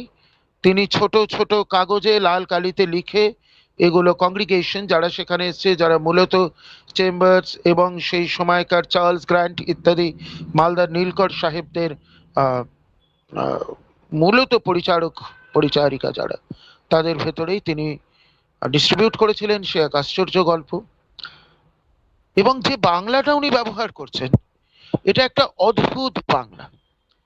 পরের দিকে আমরা মান্য বাংলা পেয়েছি, বাংলার ভেতরে নানা রকম ফান্ডামেন্টাল খোঁজার একখানা খোঁজ করেছে, কিন্তু একটা সজীব ভাষা যেখানে নানা প্রভাব এসে মিশছে তার একটা প্রকৃষ্ট উদাহরণ এই বাক্যটি। গোনা মানে গুনাহা, আরবি শব্দ মানে পাপ। মাহিনা ফার্সি শব্দ, উর্দুতেও ব্যবহার হয়। মাহিনা মাইনে আমরা যে পাই। পাপের বেতন গোনার মাহিনা। মৃত্যু, তখনও কিন্তু প্রিন্টিং প্রেস তৈরি হয়নি, ফলে বানান স্ট্যান্ডার্ডাইজড হয়নি, যেরকম কানে শোনা হতো সেরকম ভাবেই বলছে। মৃত্যু হচ্ছে মৃত্যু। কিন্তু খোদার, অফ গড,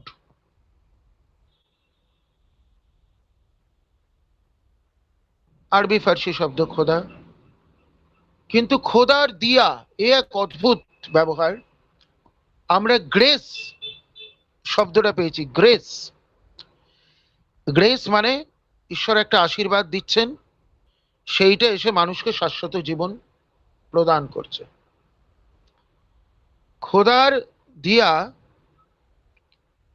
খোদার grace, the grace of god, তার দেওয়া এক অর্থে দিয়া, আবার দিয়া মানে প্রদীপ, আলোর মতো তাকে ঘিরে ধরছে। সেটা কি? চির প্রমায়। প্রমায় গোবিন্দ দাসে আমরা এর ব্যবহার পাই। প্রমায় পরমায়ুর একটি লৌকিক লোকায়ত রূপ হচ্ছে প্রমায়। মানে একদিকে আরবি ফার্সি শব্দ, একদিকে একেবারে বৈষ্ণব সাহিত্য থেকে তুলে আনা শব্দ প্রমায়। Jesus, Jesus Christ, Jesus Christ, উনি কিন্তু খুব আক্ষরিক করছেন না, ক্রাইস্ট জিসাস না করে জিসাস ক্রাইস্ট ব্যবহার করছেন। জিসাস ক্রাইস্ট হইতে খোদার দিয়া চির প্রমায়, ঈশ্বরের দেয়া শাশ্বত জীবন আমরা পাই যীশু খ্রিস্ট। এই যে একটা প্লুরালিস্টিক, অ্যামালগামেটেড, পলিসেমিক বাংলা, এটা আমরা কোনো বইতে চট করে পাবো না। কিন্তু অনুবাদের এই একটা অত্যন্ত তাচ্ছিল্য করে ফেলে দেয়া কাগজ, এবং এটাও আমরা কাগজগুলো পাইনি, জন টমাসের দুজন জীবনীকারের কথা আমরা পাই বিদেশে, তাদেরই লেখায় মূলত এই এই কোটেশনগুলো অল্প অল্প করে পাওয়া যাচ্ছে। আমরা বুঝতে পারছি একটা মানুষ স্ট্রাগল করছে যে অনুবাদের ভাষার কি হওয়া উচিত।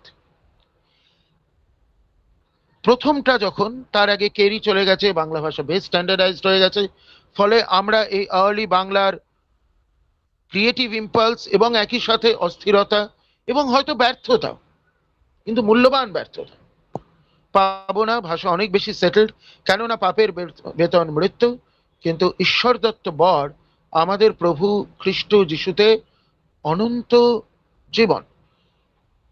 এবারে আমরা একটু আগের স্লাইডটাই যদি ফিরে যাই এবং আমরা যদি একটা কম্পারেটিভ অ্যানালিসিস করি, তাহলে আমরা দেখব স্টাইপেন্ডিয়া এনিম পেক্যাটি, স্টাইপেন্ডিয়া এনিম পেক্যাটি, এটার সাথে কিন্তু আক্ষরিকভাবে জন টমাসের মিল বেশি। তিনি তিনটেই শব্দ রেখেছেন, গোনার, মাহিনা, মৃত্যু, অর্থাৎ তিনি ইউনিট হিসেবে ওয়ার্ডটাকে ব্যবহার করছেন।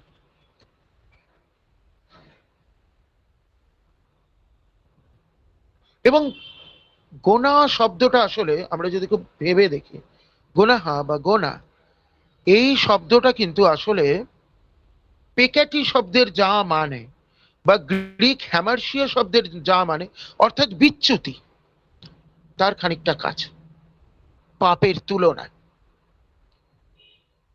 পাপ আরো অনেক কিছু অ্যাপেন্ডেজ নিয়ে আসে,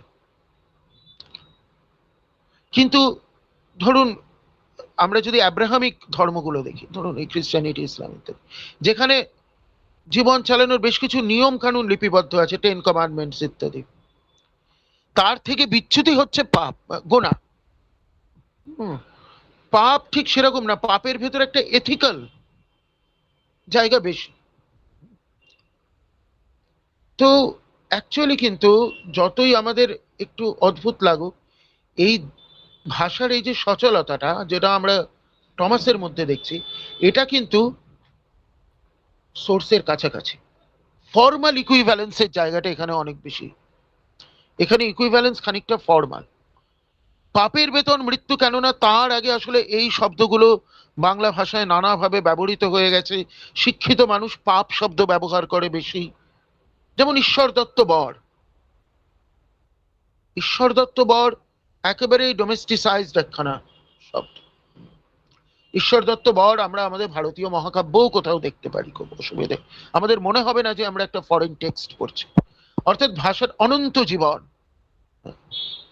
অনন্ত জীবন তো মানে তো উপনিষদেরও কথা হতে পারে, কিন্তু আমি যে একটা বিদেশি টেক্সট পড়ছি, তার যে ভ্যালু সিস্টেম, সেইটার একটা সম্পূর্ণ আত্মীকরণ আমরা দেখতে পাচ্ছি ইয়েটস আর ওয়েঙ্গারে, এবং সেটা স্বাভাবিক। যেন ইয়েটস দীর্ঘদিন ধরে এখানে থাকছেন, এই ভাষাটা চর্চা করছেন, দর্শনগুলো বুঝছেন। শিক্ষিত মানুষ জন টমাসের মতো শখের অনুবাদক খানিকটা নন। ফলে আমরা যদি ইয়েটা দেখি, আমাদের পুরনো সিস্টেমটা দেখি,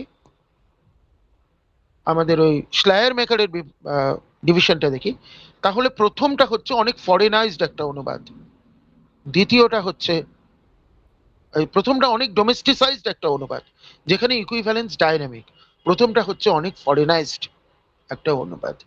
আমি আরেকটা এরকম উদাহরণ দিই, এটাও বাইবেলের একটা অংশ। He came in the flesh and justified in the spirit.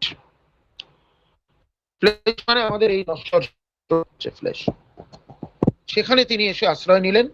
যীশু খ্রিস্টের কথা বলা হচ্ছে যে তার নশ্বর শরীরে ঈশ্বর আসলেন, কিন্তু তিনি নিজেকে জাস্টিফাই করলেন তার স্পিরিট, তার আত্মার মধ্যে দিয়ে, যে তার এই নশ্বর দেহটা ধ্বংস হলো না, চিরন্তন হয়ে গেল। তোমরা জানো যে যীশু মৃত্যু থেকে উঠেছিলেন, পুনরুজ্জীবন বলা হয়, এরকম একটা বিশ্বাস বাইবেলে রয়েছে। এটা নিয়ে একটা মজার গল্প তোমাদেরকে বলি, সেটা হচ্ছে যে মাঝখানে মেশিন দ্বারা ট্রান্সলেট করা যায় কিনা এরম একটা উদাহরণ, এরম একটা এক্সপেরিমেন্ট চলছিল। তো রাশিয়ান ভাষাতে এটাকে অনুবাদ করা হয়েছে, প্রথমে ইংরেজি থেকে রাশিয়ান, তারপরে রাশিয়ানটাকে আবার ইংরেজিতে অনুবাদ করা হয়েছে, যেটাকে বলি ব্যাক ট্রান্সলেশন। তখন বেরিয়েছে he came in the meat and justified in the vodka. কেননা স্পিরিটের আরেকটা অর্থ হচ্ছে মদ, ভদকা খুব পপুলার মদ রাশিয়া। তো অনুবাদে এইসব গন্ডগোলও হতে পারে, কিন্তু বাংলায় দেখি এটার ওল্ড ভার্সন, পুরনো ওল্ড ভার্সন বাইবেল, যেটা মূলত ইয়েটসের অনুবাদ, বলছে তিনি মাংসে প্রকাশিত হলেন, আত্মাতে ধার্মিক প্রতিপন্ন হলেন। দেখো কিরকম ফর্মাল ইকুইভ্যালেন্সের ব্যবহার। ফ্লেশ মাংস, কেম ইন প্রকাশিত, জাস্টিফাইড প্রতিপন্ন, ধার্মিক প্রতিপন্ন হইলেন আত্মাতে। অর্থাৎ পুরোপুরি এক না, কিন্তু অনেক বেশি কাছে। কমন ল্যাঙ্গুয়েজ যেটা আধুনিক বাংলায় বাইবেল সোসাইটির বাইবেল বেরোয়, সেটাই কি লেখা হলো, মর্তে মানব রূপে হইল তার আত্মপ্রকাশ, দিব্য আত্মার প্রভাবে তিনি হইলেন স্বীকৃত। কতখানি ডাইনামিক, সম্পূর্ণভাবে সরে এসছে মূলটা থেকে, শব্দের সংখ্যা অনেক বেড়ে গেছে। এটাকে আর অনুবাদ বলা চলে নাকি, এটা মূলের ব্যাখ্যার মতো হয়ে দাঁড়ালো। অর্থাৎ হি কেম ইন পার্সন তো অরিজিনালে ব্যবহার করতে হয়নি। ফ্লেশ, ফ্লেশের যে স্থূলতাটা ফ্লেশ শব্দের ভেতর রয়েছে, মাংসের মধ্যে রয়েছে, তার একটা মানে মানব দেহ, কিন্তু সেটা মানব রূপে সম্পূর্ণভাবে নয়। মানব রূপ এবং মানব রূপের নশ্বরতা, এইটা একত্রেই এক্সপ্রেসড হয় ফ্লেশের মাধ্যমে, মাংসের মাধ্যমে, যেটা কিন্তু এটাই আমরা পেলাম না। শুনতে অনেক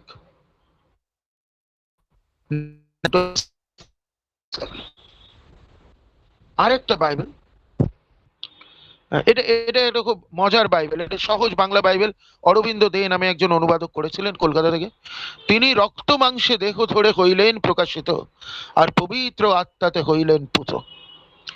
সম্পূর্ণই একটা বাংলার বাংলার যেরকম কবিতার ভাষা হয় তার কাছাকাছি নিয়ে আসার একটা প্রচেষ্টা, অনেক বেশি ডাইনামিক হয়ে টার্গেট ল্যাঙ্গুয়েজের দিকে সরে গেছে। WBT easy to read version, মনে রাখবে এই ডাব্লিউবিটি হচ্ছে এই ইআরভি, যেটা এই গোষ্ঠীটাই কিন্তু একটা সময় ইউজিন নিডার, যিনি ডাইনামিক ইকুইভ্যালেন্স প্রপোজ করেছিলেন, তার চেয়ারম্যান ছিলেন। ওখানে বলছে খ্রিস্ট মনুষ্য দেখে প্রকাশিত হলেন, পবিত্র আত্মার শক্তিতে যথার্থ প্রতিপন্ন হলেন। গদ্য অনেক ছিমছাম, সমস্ত ধরনের কাব্যিকতা বর্জিত, অনেক ডাইরেক্ট, যেটা আমরা ডাইনামিক ইকুইভ্যালেন্সে পড়েছিলাম যে লেখনী আমার হাতেও হবে, দিস ইজ আ পেন, কারণ সেটা সবচেয়ে স্পষ্টভাবে মানেটাকে মানুষের কাছে নিয়ে যায়। ফলে এই অনুবাদটা আমরা ডাইনামিক ইকুইভ্যালেন্সের যে থিওরি পড়েছিলাম সম্পূর্ণভাবে তার সাথে কমেন্সুরেট, সেটার সাথে যায়। শেষে যেটা দেখছো মঙ্গলবার্তা বাইবেল, এটা একটি ক্যাথলিক বাইবেল। ক্যাথলিকরা দীর্ঘদিন বাইবেল অনুবাদ করেননি, নানা রকম ডিনোমিনেশনাল কারণে বারণ ছিল, পরবর্তীতে করেন। ফাদার খ্রিস্তীয় মিংন সজল বন্দ্যোপাধ্যায়ের সাহায্যে করেছিলেন, তার আগে সজনীকান্ত সাহায্যে একটা করা হয়েছিল অনেক আগে, কিন্তু এইটাই মোটামুটি এখন চলে। খ্রিস্ট মরদেহে প্রকাশিত হলেন, পরম আত্মার শক্তিতে ধর্মময় প্রতিপন্ন হলেন তিনি। তো এইরকম একটা জিনিস নানাভাবে নানা অনুবাদে হতে পারে, কে কোন অ্যাপ্রোচ নিচ্ছে। তুমি বলতে পারো যে এটা অনেকটাই ডিপেন্ড করে কি স্কোপস, আমি কি পারপাসে অনুবাদ করছি তার উপরে। কিন্তু এরকম হতে পারে। তো এরকম নানা রকমের স্টাইলিস্টিক চেঞ্জেস দেখা যায়। আমরা সাধারণত যে চেঞ্জগুলোকে দেখি সেটা হচ্ছে আমরা ছোট ছোট লাইনে ভাগ করে দিতে পারি একটা বড় সেন্টেন্সকে। মিনিংটাকে আমরা সাধারণত টার্গেট গ্রুপ মানে যাদের জন্য লিখছি তার কাছাকাছি নিয়ে আসতে পারি। আমাদের মাথায় মিডিয়ামটা রাখতে হবে, অর্থাৎ আমার এইটা কি মানুষ শুনবে, এটা অডিও বুক, এটা কি একটা ওয়েবসাইটের জন্য লিখছি যেটা মানুষ স্ক্রল করে পড়বে, নাকি এটা একটা ছাপানো বই হবে। এর উপরে কিন্তু অনেকটা ডিপেন্ড করে অনুবাদের ভাষা। তোমরা একটু গবেষণা করলে বুঝতে পারবে। আর keeping the scopes in mind, keeping the purpose in mind. আমি আরেকটা অনুবাদ এর উদাহরণ দেখিয়ে আমি কনক্লুড করব আজকের সেশনটা। 4:30 বাজতে গেল। সেটা হচ্ছে মৃচ্ছকটিকম। মৃচ্ছকটিকের একেবারে প্রথমেই আমরা শূদ্রক সম্পর্কে সূত্রধর এই কথাগুলো বলে।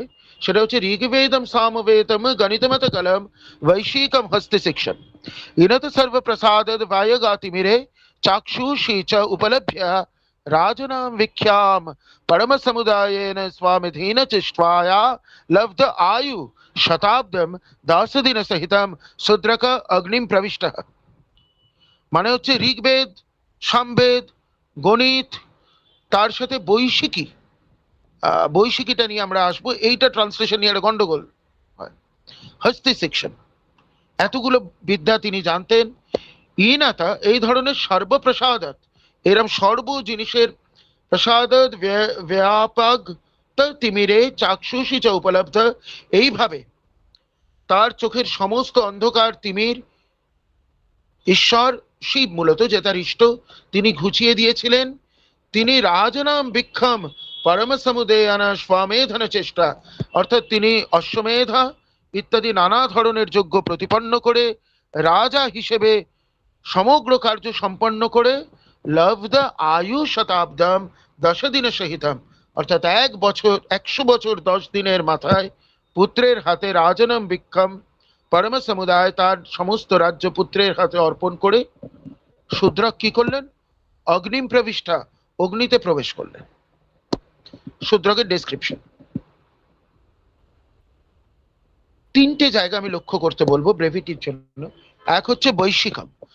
তোমরা জানো যে এই নাটকটা মৃচ্ছকটিকমে আমরা বসন্ত সেনের উল্লেখ পাই, যিনি একজন গণিকা। গণিকা বিদ্যা কর্টিজনশিপ এখনকার অর্থে তখন ব্যবহার করা হতো না।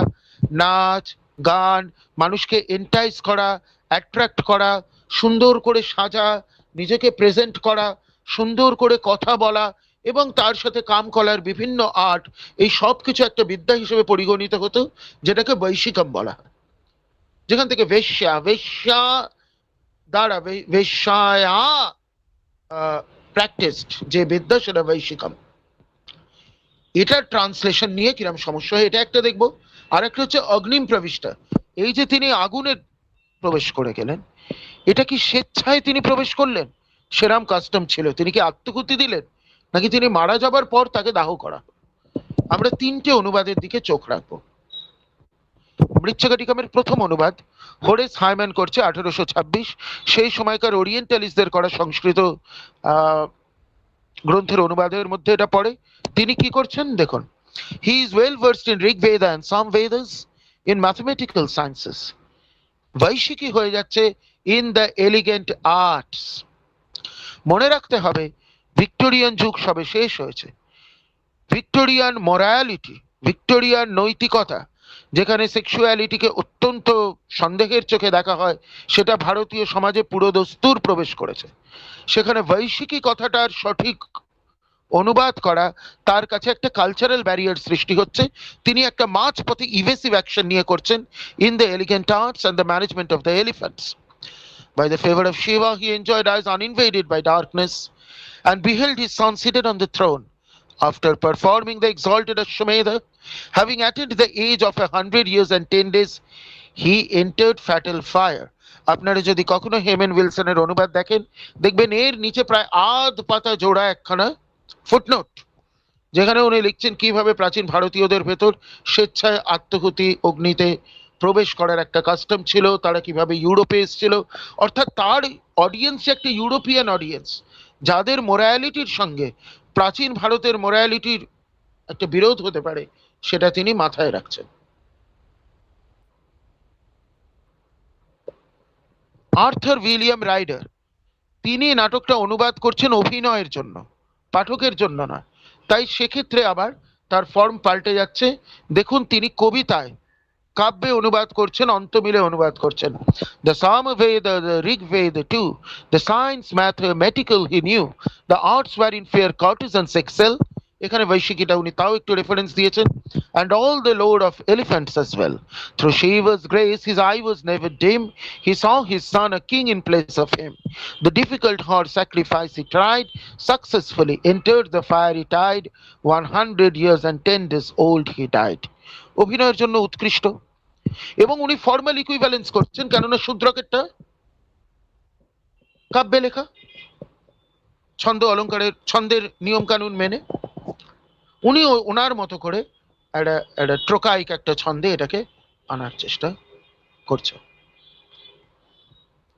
আধুনিক অনুবাদ, এম.আর. কালের অনুবাদ মূলত ছাত্রছাত্রী এবং ইন্টারেস্টেড আধুনিক ভারতীয় পাঠকদের জন্য। Having seen his son installed on the thrown, শেষ লাইনটাকে উনি সামনে নিয়ে চলে এসেছেন। Having performed the exalting Ashwamedha sacrifice and having enjoyed a life of 100 years together with 10 more days, Sudraka eventually entered the sacred fire. তাহলে আমরা দেখলাম যে আমার পারপাসের উপর নির্ভর করে আমরা অনুবাদকে চ্যানেলাইজ করতে পারি। আমাদের অনুবাদের ক্ষেত্রে কি কি জিনিস মাথায় রাখতে হবে? এক, আমার অনুবাদের মাধ্যমটা কি? এই অনুবাদটা অভিনীত হবে? এই অনুবাদটা কি কেউ পড়বে? এটা কি ধরনের টেক্সটের অনুবাদ? এটা কি সাহিত্যের অনুবাদ, নাকি এটা কোনো টেকনিক্যাল লেখার অনুবাদ, নাকি এটা কোনো লিগ্যাল লেখার অনুবাদ? এটা মাথায় রাখতে হবে। তার উপরে আমাকে ডিপেন্ড করে দেখতে হবে আমার অনুবাদের ইউনিট কি হবে। আমি কি শব্দটাকে ধরবো, ফর্মটাকে ধরবো, নাকি যেটা সবচেয়ে কমন, আমি সেন্টেন্সটাকে ইউনিট অফ মিনিং ধরবো। অর্থাৎ বাক্যের অর্থটা আমি একটা বাক্যে নিয়ে যাব, ইন্ডিভিজুয়াল শব্দগুলোকে ইউনিট হিসেবে দেখবো না। এইটা আমাকে ডিটারমাইন করতে হবে। আর ডিটারমাইন করতে হবে আমার স্কোপস, অর্থাৎ কি কারণে এইটা আমি এই অনুবাদটা করছি। তো আমার ধারণা এই জিনিসগুলো মাথায় রেখে আমি আজকে যা বললাম এটা আমাদের একটা ব্রিফ ওভারভিউ দিল কিভাবে আমরা অনুবাদ তত্ত্ব নিয়ে ভাবতে পারি। এই মোটামুটি আমার আজ কিছু বলার নেই আর। আমার সময়ও শেষ। তো আপনাদের যদি কোনো প্রশ্ন থাকে তাহলে আপনারা করতে পারেন, আমি চেষ্টা করব যথাসম্ভব সেটা যদি পারি আর কি উত্তর দিতে।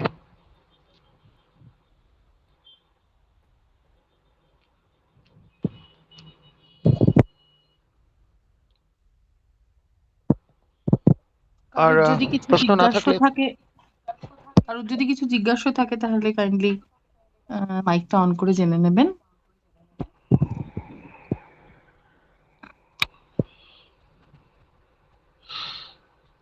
ঠিক আছে নিনাদি। স্যার, হ্যাঁ বলো বলো বলো। স্যার যে ডায়াগ্রামটা দেখিয়েছিলেন না ট্রান্সলেশনের ইকুইভ্যালেন্স, হুম হুম। ওইটা একটু বুঝতে অসুবিধা হচ্ছে স্যার। ডায়াগ্রাম ডায়াগ্রামটাই কিছু নেই, দেখো ডায়াগ্রাম আমি প্রথমে আমি একটা কাজ করব, আমি এই ডায়াগ্রামের ছবি ইত্যাদি যেগুলো আছে আমি একটু আমি দিয়ে দেবো কলেজে, তারা তোমার সঙ্গে তোমাদের যে গ্রুপটা রয়েছে সেটা শেয়ার করে দেবে। আমি একটু মৌখিকভাবে বলে দিই। সেটা হচ্ছে ডায়াগ্রামের দুটো দিক আছে, তার একদিকে সোর্সটা আছে, তারপর দেখানো হয়েছে যে সোর্সের মিনিং। তুমি একটা কাজ করতে পারো, তুমি ইন্টারনেটে অ্যাকচুয়ালি ডাইনামিক ইকুইভ্যালেন্স যদি সার্চ করো, তোমরা তো একটা ধারণা পেলে জিনিসটা কি, তাহলে তোমরা ডাইনামিক ডায়াগ্রামেটিক রিপ্রেজেন্টেশনটাও পাবে। এবং সেইটার বেশ মানে বড় করে যদি ব্যাখ্যা চাও তাহলে সেটাও পেয়ে যাবে। তাও একটু বলে দিই যে প্রথমে আমি মূল ভাষাটা নেব, মূল ভাষার ইউনিটগুলোকে আলাদা করব, সেই ইউনিটগুলোর মিনিংগুলোকে একটা জায়গায় আনবো, তারপর মিনিংগুলোকে নিয়ে আমি যে ভাষায় অনুবাদ করছি সেই ভাষার শব্দে একটা একটা একটা একটা করে আগে ইউনিটগুলোকে অনুবাদ করে তারপর সেটাকে রিস্ট্রাকচার করে আমার লক্ষ্য ভাষা বা টার্গেট ল্যাঙ্গুয়েজের পাঠকের কাছে পৌঁছে দেবো। ওইটাই এই ডায়াগ্রামের মধ্যে বোঝানো আছে। হ্যাঁ, এর এর বাইরে কিছু নেই আর কি। ওকে ওটাকে হ্যাঁ হ্যাঁ হ্যাঁ। স্যার আগের দিনের লেখাটাও আমাদের মেল করে দিয়েছেন, এটাও আশা করি দেবেন। আমি দুটোই একসঙ্গে করে গ্রুপে দিয়ে দেবো, যার প্রয়োজন পড়বে সে গ্রুপ থেকে নিয়ে নেবে। ঠিক আছে? হ্যাঁ আর সেটাই ভালো হয়। আর কারোর কিছু বলার আছে?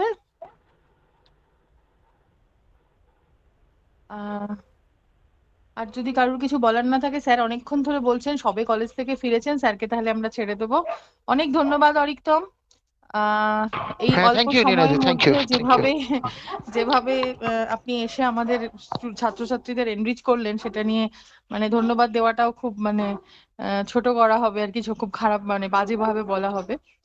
তো যাই হোক, অনেক ধন্যবাদ আপনাকে, আপনি যেভাবে আমাদের ছাত্রছাত্রীদের এনরিচ করলেন তার জন্য। আহ ভবিষ্যতে আবার যখন আমাদের এ ধরনের কোনো অনুষ্ঠান হবে, আমরা অবশ্যই আপনাকে আবার বিরক্ত করতে হ্যাঁ, বলবো। Sure sure. ঠিক কোনো আছে, অনেক অসুবিধা নেই। ধন্যবাদ। ঠিক আছে তাহলে, আহ বাই, টাটা। Okay, thank you. আমাদের পরবর্তী বক্তা স্মৃতি সিং, আমাদের এপিসি রয় গভর্নমেন্ট কলেজের ম্যাডাম স্মৃতি সিং। স্টুডেন্টরা আছো থাকবে, স্মৃতি ম্যাডাম ক্লাস নেবেন এর পরের ক্লাসটা। স্মৃতি।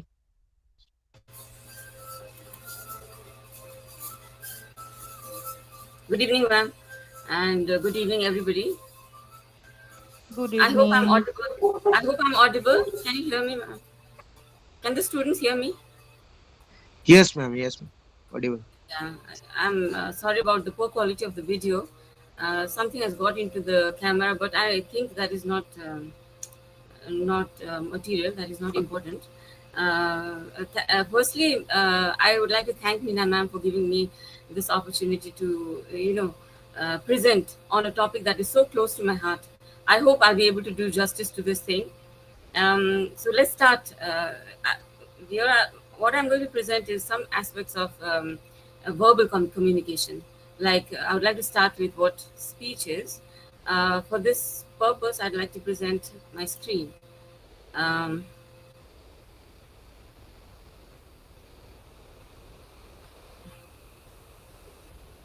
Please bear with this. I am just okay. Yeah, let us look at a very, very simple, simplified definition of speech. What is speech? And there are different ways of. Before we come to speech, we know that there are different ways of communicating. Human beings have so many ways of communicating with one another.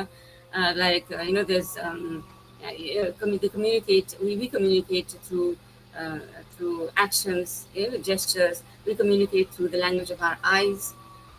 We communicate through so many other ways, but one most important way of communication is through language. And here, speech, this is where speech comes in. What is speech? So speech can be defined as human communication through spoken language. So we communicate with one another through spoken language, that is speech. All the many animals possess voices of various types and inflectional capabilities. There are animals also who possess who possess voices of various types. Like we can see parrots, we know that even dolphins have certain types of a certain kind of voice, and also inflectional capabilities. Humans have learned to modulate their voices by articulating laryngeal tones into audible oral speech. So we can modulate our voice by doing what? Articulating the laryngeal tones into audible oral speech. Now, how do we do that? There are certain organs of speech. Uh, Organs of speech. What are they? Through which we are able to communicate. We're able to produce. We're able to produce sounds that becomes voice. So, what are these organs of speech? They can be defined as any part of the body that participates actively or passively, voluntarily or involuntarily in the production of the sounds of speech. So, what are they? Organs of speech can be defined as any part of the body. Of course, this any part of the body is of course in the head that participates actively or passively, voluntarily or involuntarily in the production of the sounds of speech. The sounds of speech. So, what are these? What are these? Before looking at this, let us first think about what parts of what are the organs of speech. What are our organs of speech? Would students like to guess? Would students like to guess what the organs of speech are?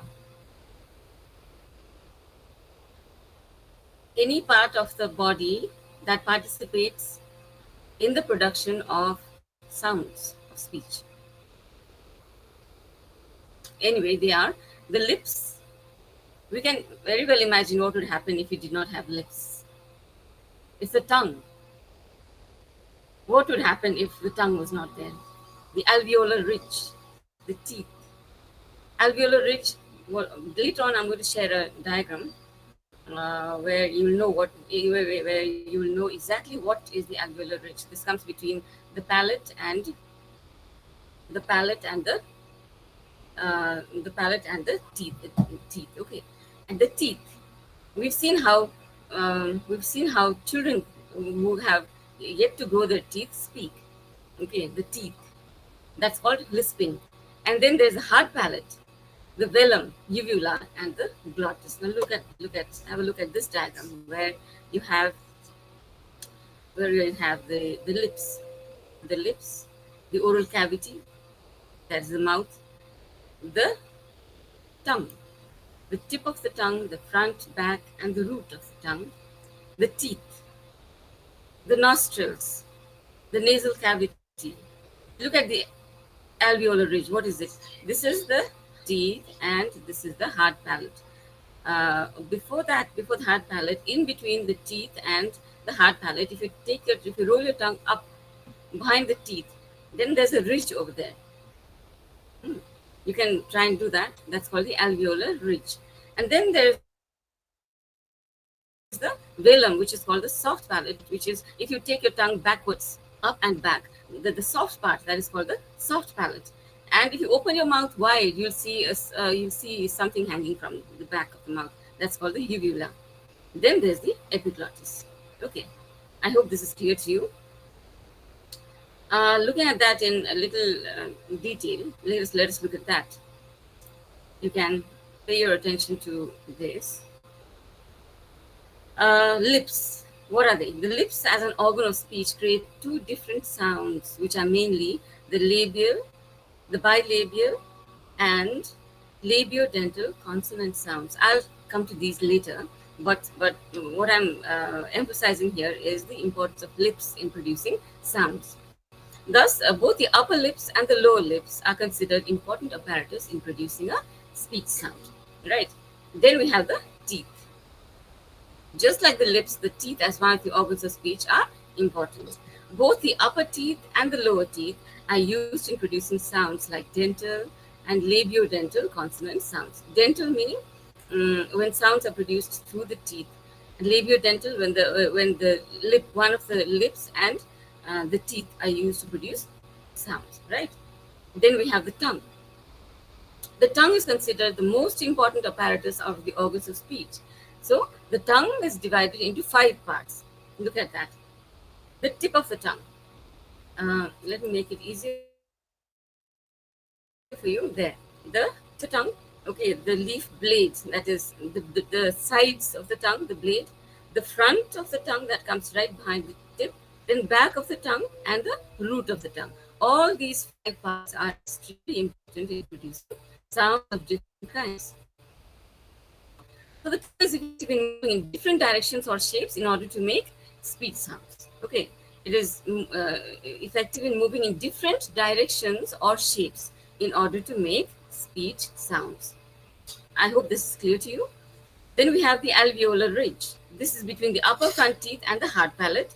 Thus, to produce speech sounds, the alveolar ridge and the blade of the tongue are used. The alveolar ridge, okay, this alveolar ridge and the blade of the tongue are used. Then comes the hard palate. This is a long plate located at the roof of the mouth.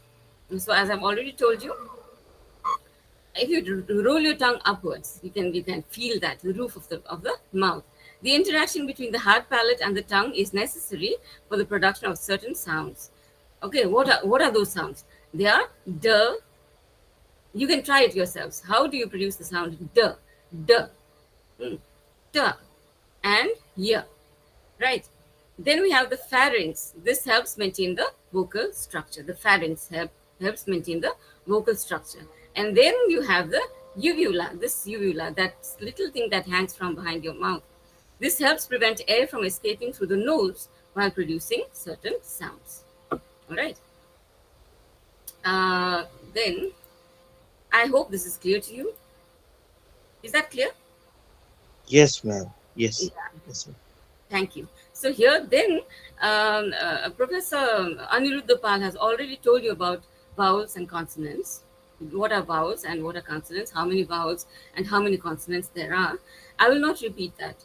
But what I will say is how the vowel sounds and how the consonant sounds are produced through our organs of speech. What parts, what organs, okay, which parts of the organs of speech we use while producing vowels and while producing consonant, while producing vowel sounds and while producing consonant sounds. So what is a vowel? What is a vowel? A vowel is a speech sound. I hope you can see. A vowel is a, okay. Can you see that? Can you see my screen? Yes, ma'am. You Yes. can, right. So what is a vowel? A vowel is a speech sound where the mouth is open and the tongue doesn't touch the top of the mouth, the teeth, etc., so that the flow of air is not limited. All right, look at that. A vowel is a speech sound where the mouth is open and the tongue doesn't touch the top of the mouth, the teeth, or anything, so that the flow of air is not limited. The flow of air, the air from our mouth, the flow of air from our mouth is not restricted. Sorry, while we produce a vowel sound. For example, can you give me a vowel sound? Can you give me an example of a vowel sound? An example of a vowel sound, can you? Ma'am, A-E-I-O-U. A, E, I, O, and U are vowel letters. Okay. A Yes, ma'am. produces so many sounds like a, okay. When you say a as an apple, when you keep your hand in front of your mouth and say a, or or e for that matter, you'll feel some air coming to your, touching your hand. Okay, that's a vowel sound. Okay, I'll look at that again. A vowel is a speech sound where the mouth is open and the tongue doesn't touch the top of the mouth, the teeth, etc. So that what happens?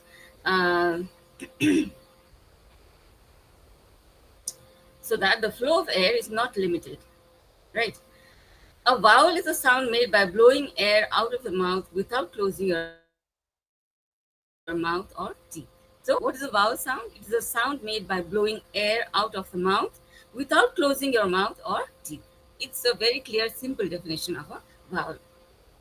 So it is the louder sounding part of a word. Okay, it is the louder sounding part of a word. A word can be certain words, certain bisyllabic, from bisyllabic words to trisyllabic and so on, can be divided, further divided. I'll tell you what they can be divided into. So the louder sounding part of the word is always the vowel.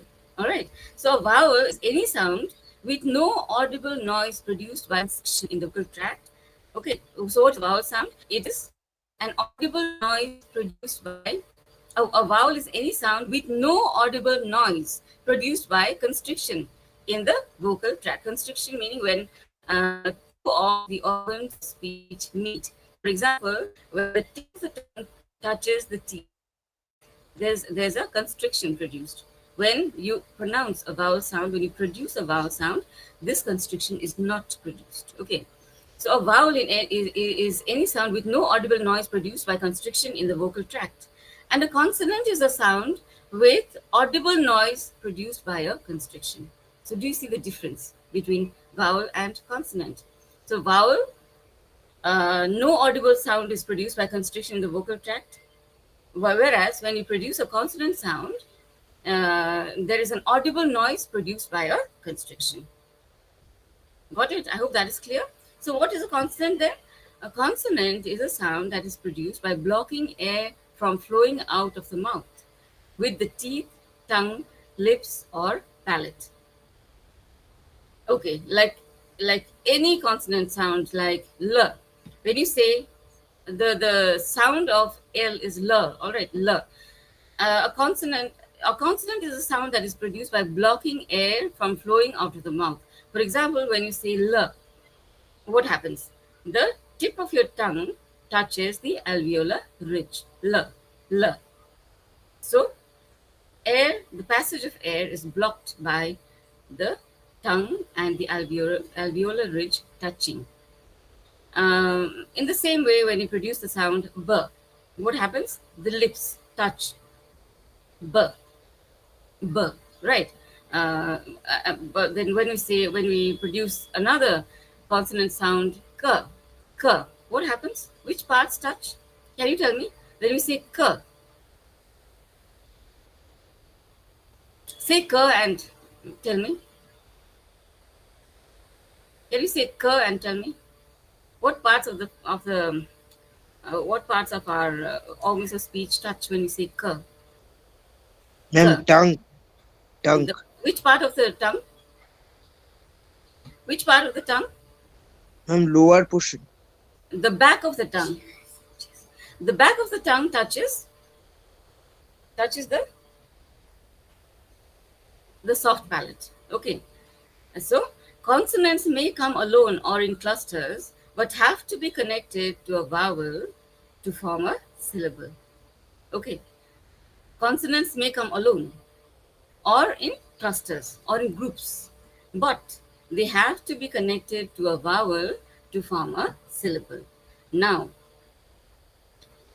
before coming to what a syllable is, I would like to tell you, I'd like to present another, this is from the English International Phonetic Alphabet. I'll introduce you to certain phonetic symbols, which are called phonemes. And what is a phoneme? Phoneme is the smallest speech sound that can be produced. Look at that. The smallest speech sound that can be produced. Okay, now I'm sharing another screen with you, where you'll be introduced to the symbols. Window. Okay.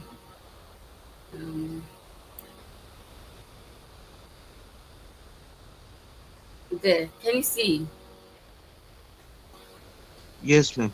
Yes, you can see the screen. Yeah. Let me make that bigger so that.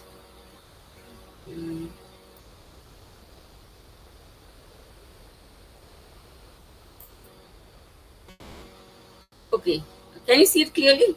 Can you see clearly? Can you Yes, see the ma'am. first, Yes. Can you see the first symbol? The first symbol is, it looks like an I. It is an I, but it's actually a phonetic symbol. It's a phoneme. Okay, the smallest speech sound. E. It is an written I, but it is a symbol E. Okay, it stands for E, like in beat, beat, a long E. E. Okay, and the phonetic spelling would be, this is not, it looks like a b, but it is not a b, it's b.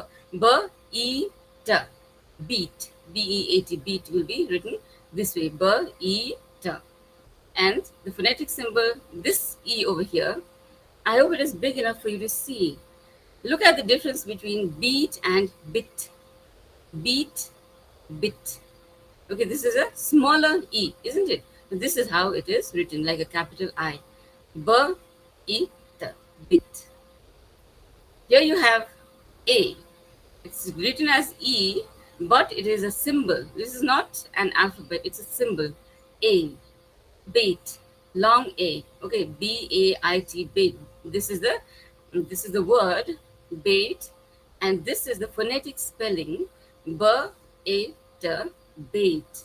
B-A-T, bait. Now, if you look at dictionaries, these days we hardly look at dictionaries, but everybody has a dictionary at home. If you look at the Oxford Advanced Dictionary, Collins Dictionary, you'll see, for that matter, any dictionary, you'll see that A word is given, a word, okay. Its meaning is given, but before the meaning comes its phonetic spelling. That tells us, that spelling teaches us how exactly to pronounce that word, how exactly that word must be pronounced. So after this class, I would want you all to do what? To open up a dictionary and go to any word and then look at the symbols, okay, how that particular word is to be pronounced. For example, if you look at this particular word, bet, in the dictionary, it will be written, the bet will be written like this, but beside that, this phonetic spelling will be given. B, A, T, bet. Short A is written this way. This is inverted 3. Inverted, laterally inverted 3. Okay, bet, B, A, T, bet. Now, look at that. A and E joined. A and E joined. What is that? What sound is that? Can anyone say what sound is that? That is A. As the A in bat is pronounced as A. For example, you also have apple. The A in apple is pronounced as A, right? So that A is written in this way, AE, joined AE. And this is the phonetic spelling, B, A, T, bat, right? So when you study phonemes, when you study these symbols, when you know these symbols, it will be very, very important. It will be very, very easy for you to decipher, words written in different words from different languages written in written this way with phonetic symbols. So my father had said once that you'll be able to pronounce anything in any language, exactly how they pronounce. For example, if you were to know Tibetan, even if you did not know Tibetan, if certain Tibetan word were to be written in this way, phonetically, you will be able to pronounce it exactly as the Tibetans pronounce it. Okay, that is how important these are when we speak. So that's that. Now we come to this particular symbol. Sorry, a very small sound it is, as in but, okay, b, t, but. And this particular one is symbol is the only symbol that has a name. Its name is SCHWA, shwa. Okay, shwa. This is the sound for this symbol is about, as in about, a, b, or t, about. Okay, and this particular inverted e again with a small tail-like thing, bird. It can also be written as in a different way, which you might learn later. But bird, long okay, bird. Long oo is written this way, u, boot. Short oo, even though there are two o's in book, even though there are two o's in boot, the oo in boot is pronounced as oo, and oo in book is pronounced as only oo, right? So boot, but book, and there are two different symbols for that. Boot, oo, and book, oo. Look at that, oo and oo. Okay, interesting, isn't it? And look at boat, o, boat, b, o, t, boat. This is inverted C, laterally inverted C. What is it? This is the symbol for OU over there, OU. Bot, O, that's O. Inverted C is O. So, B, O, T, bot. Simple, isn't it? B, O, T, bot. Then again we have O, Bob. O of Bob is written in this way, A. That is O. B, O, B, Bob. I. A and I. Okay. I of bite. There are two vowel sounds over here, A and E. When two vowel sounds are joined together like this, it's called a diphthong. Diphthong. Okay, two vowel sounds. B, I, T, bite. B, I, T, bite. This is ow again. A and U, again a diphthong. Ow, brown. B, R, ow, N, brown. Are you getting it? Are you getting it? Are you finding it? I hope you're finding it interesting. Let's see. Then you have boy, oi. Again a diphthong. What's a diphthong? Please tell me what's a diphthong. There are very few people here, but still, whoever's there, please tell me what a diphthong is. A diphthong is a combination of two vowel sounds. Okay, so oi, B-O-Y, will be written as bo and oi, boy. P-O-T, pot. B-A-T, bet. Bet. B-A-T, bet. D-O-G, dog. T-A-P, T-O-P, top. T-O-P, top. Had this been A, it would have been tap. Okay. K-E-T, kit. G-O-T, got. P-O-G, fog. V, A, and T will be that. Look at that. V. V, A, T, that. Now, till here we had vowels and diphthongs. Then starts the consonant sounds. Okay. Then look at this interesting symbol over here. That is the symbol. This is around O with a cut. O with a cut. That is the symbol for th, as in thick.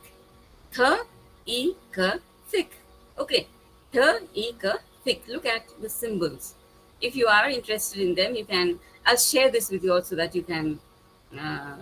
You can just see and memorize the symbols so that. Okay. At the end of the class, I would like you all to write your name in symbols. I hope you'll be able to do that. Your own names in symbols. Okay. Look at this other interesting symbol. This is the symbol for the, as in that. The, a, t. Look at that. The, a, and t. Then how is sir pronounced? How is s pronounced? It's pronounced as sir, written with an s. Sir, a, t, sat. This is z. Z, u. O is only u, that we have already seen that. Zoo. Z, u, zoo. Sir, okay, look at this long S, elongated S. That is the sound for sh, as in shut. Shut. Sh, t, shut. Look at that. Look at the phonetic spelling of this particular word. Sh, t, shut. Then there's j. You know, this Z in English has can produce three sounds. Z as in zoo, okay. J as in measure. Ma, a, j, a. Look at this. Ma, a, j, a, measure. Okay. And then there is another one. J as in the letter jump, as in the word jump. J. D, Z. That is j. Okay, one is simple Z, that is zoo, z as in zoo. Then there is a different kind of Z. This is j, as in measure. Okay, and there is DZ, and this is j, as in jump. I hope you're getting that. I hope you got that. And then we have her. Yes, ma'am. Yes. Then there is her, which like in help. Her, a, l, p, help. Okay. Then there's also, like in Devanagari, we have cha. Phonetically also you have, for this phoneme also you have a symbol T and that long S, that is cha. Okay. Cha, cha, church. You don't say church, right? The R over there in church is silent. So you only have cha, cha. Cha, long, and cha. Church. Okay. Then j, a, m, p, jump. Then you have mom, or mom. N, or d, nod. Thing, this N with a long tail, this a small N with a tail is the symbol for thing, like in the last sound of thing, okay. Th, I, ng, thing. Got it? Then l, lot, l, r, a, rat, one. And this is J that you have over here is not J but year, as in you, Y-O-U, you, or J-U. This J is not J, it's year. Okay, year, you. Simple, isn't it? Year, you. Very, very simple. Got it? So then again, then this brings us to what? This brings us to something called the syllable. And what is a syllable? What is a syllable? What is a syllable? Now, before telling you what a syllable is, I have to tell you what a sentence is. What is a sentence? You already know that. What is a sentence? A sentence is a? And that express the meaning. What expresses the meaning? Meaning of a word. A syllable actually is, a sentence actually Sentence. is, a sentence actually is a group of words that makes sense. A sentence is a group of words. Can you see the screen? Can you see my screen? No, You ma'am. can't. Can you see now? Can you see now? Yes, ma'am. Yes, ma'am. Yes. Okay. So, yes, what is a sentence? A sentence is a group of words that makes sense. For example, I am presenting a paper. Okay. Or for that matter, I'm eating. I am eating. This is a sentence. Now, this sentence is made up of words. I am eating. Now, these words, these sentences can be broken down into words. I am eating. Okay. Words can further be divided into syllables. I is monosyllabic, you can't divide that. Am, monosyllabic, you can't divide that. But eating has two syllables. Eat, ing. Eat, ing. Right? So syllables are sounds. What kind of a sound? It is an uninterrupted segment of speech that consists of a vowel. See, an uninterrupted segment of speech. It's a segment, it's a part of speech which is uninterrupted. It is uninterrupted. For example, in I, it's uninterrupted. You say it at one go. I am also you say at one go. It's uninterrupted. But eating is interrupted, isn't it? Eat and ing, interrupted. That is, but in eating, that word, there are two syllables, eat and ing. Eat is uninterrupted. You can't divide that further. Ing, you can't divide that sound further. Therefore, these two are also syllables. Okay. So uninterrupted segment of speech that consists of a vowel with or without one or more accompanying consonant sounds immediately preceding or following. Did you get that? For example, A, I, out, to, cap, snap, check. A. Now you can't divide that. Cap, look at that. See, the definition says that a syllable must consist of a vowel and an accompanying consonant. So in cap, what is the vowel and what is the consonant? In the word cap, what is the vowel? What is the vowel in cap? If you answer this question, I'll know that you have understood. What is the vowel sound in the word cap? Ma'am, you, ma'am. You. Cap. Cap. You? Yeah. It's No, no. a. It's a. Or it's a. Okay. Ka, a, pa. Cap, isn't it? Ka, a, pa. Yes. Yes. So what are the consonant sounds in cap? Ka and? C. it's not C, it's K and P. Okay. A is the Can't. vowel sound, and K and P are consonant sounds. Yes. Together, K and P make a syllable. Okay. Then we have I, sty, act, and should are English words of one syllable. But in words that have only one syllable, we need to do what? They are called monosyllabic words. But in words that have more than one syllable, like eyelet, stifle, enact, shouldn't, they are called disyllabic words. Okay. So what are words with three syllables called? They're called trisyllabic. Words with four syllables, tetrasyllabic. Words with five syllables are called pentasyllabic, and so on and so forth. Got it? So a syllabic consonant such as the final n sound in button and widen also constitutes a syllable. So the final sound in button and widen, the n, also consists or also constitutes a syllable. Okay. So closed or checked syllables are those that end in a consonant, and open or free syllables end in a vowel. Got it? So having done that, having done syllables, which I hope is somewhat clear to you, if not very clear, it must be somewhat clear to you. Let us look at some other part of speech, which is called some part of writing, which is called diacritical marks. Okay, what is a diacritical mark?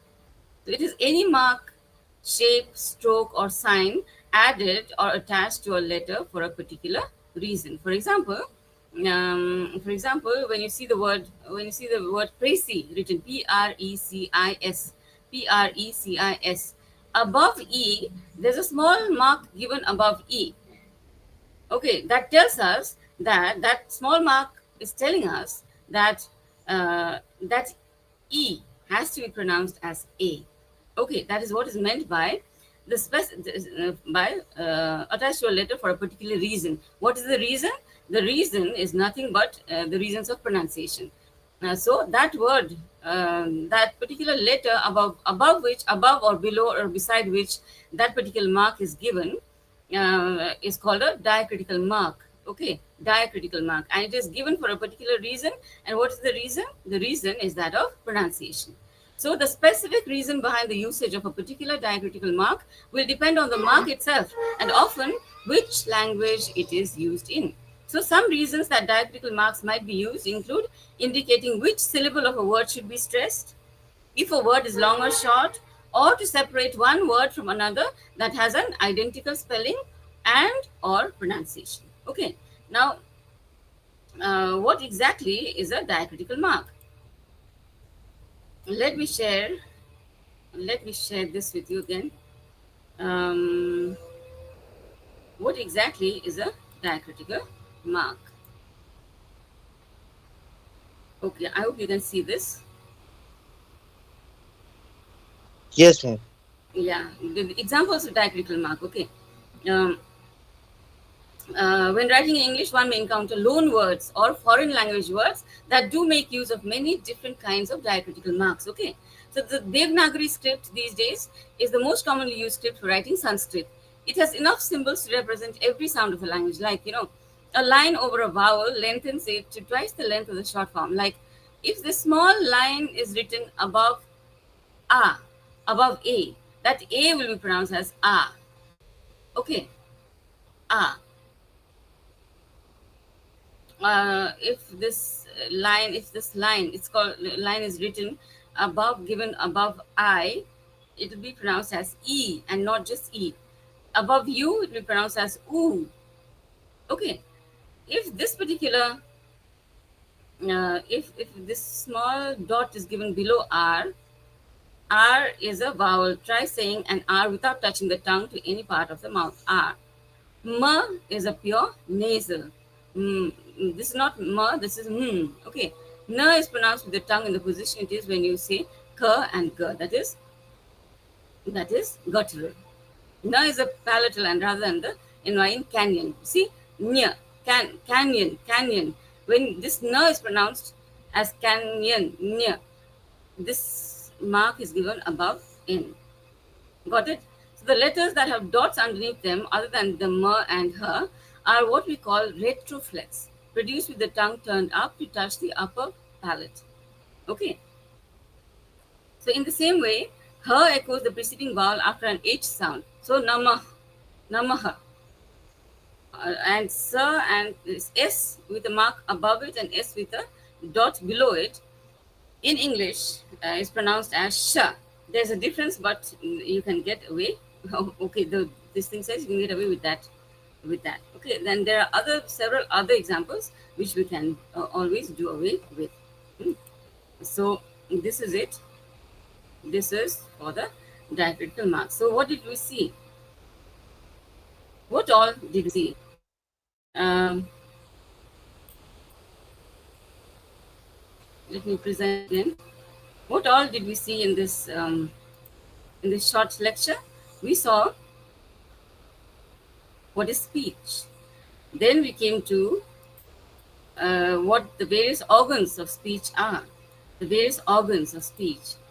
Okay, and now we are familiar with how certain sounds are produced, how vowel sounds are produced, and how the consonant sounds are produced. Then we came to what consonants are, vowels and consonants are. Then we came to the syllable. What's the syllable? It is actually the smallest part of a word. The smallest part of a word. A word can be divided into small sounds. So these sounds are called syllable. It must contain a vowel and or consonant sounds. A vowel sounds and a consonant sound. Then we came to what a diacritical mark is. Now I've only touched upon all these things, all these topics. If you feel interested, you may tell me so that I can take another class doing these in greater detail. Okay, so I think that is all for today. If there are any questions, you may please ask. Thank you. Any questions?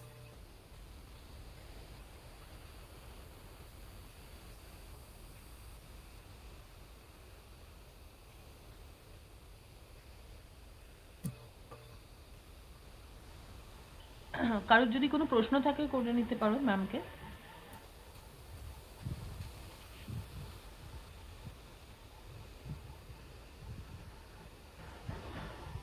I think no question. No questions, ma'am. Yeah, the attendance is also very, very poor, ma'am. Yes.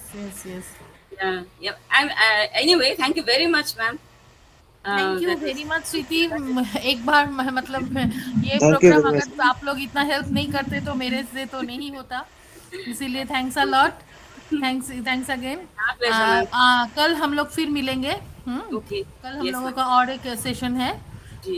आज के लिए तुम्हारे लिए thank you, बहुत सारा thank you. Thank you also, ma'am. Bye bye. Thank you. Bye bye, good night. Good night, ma'am.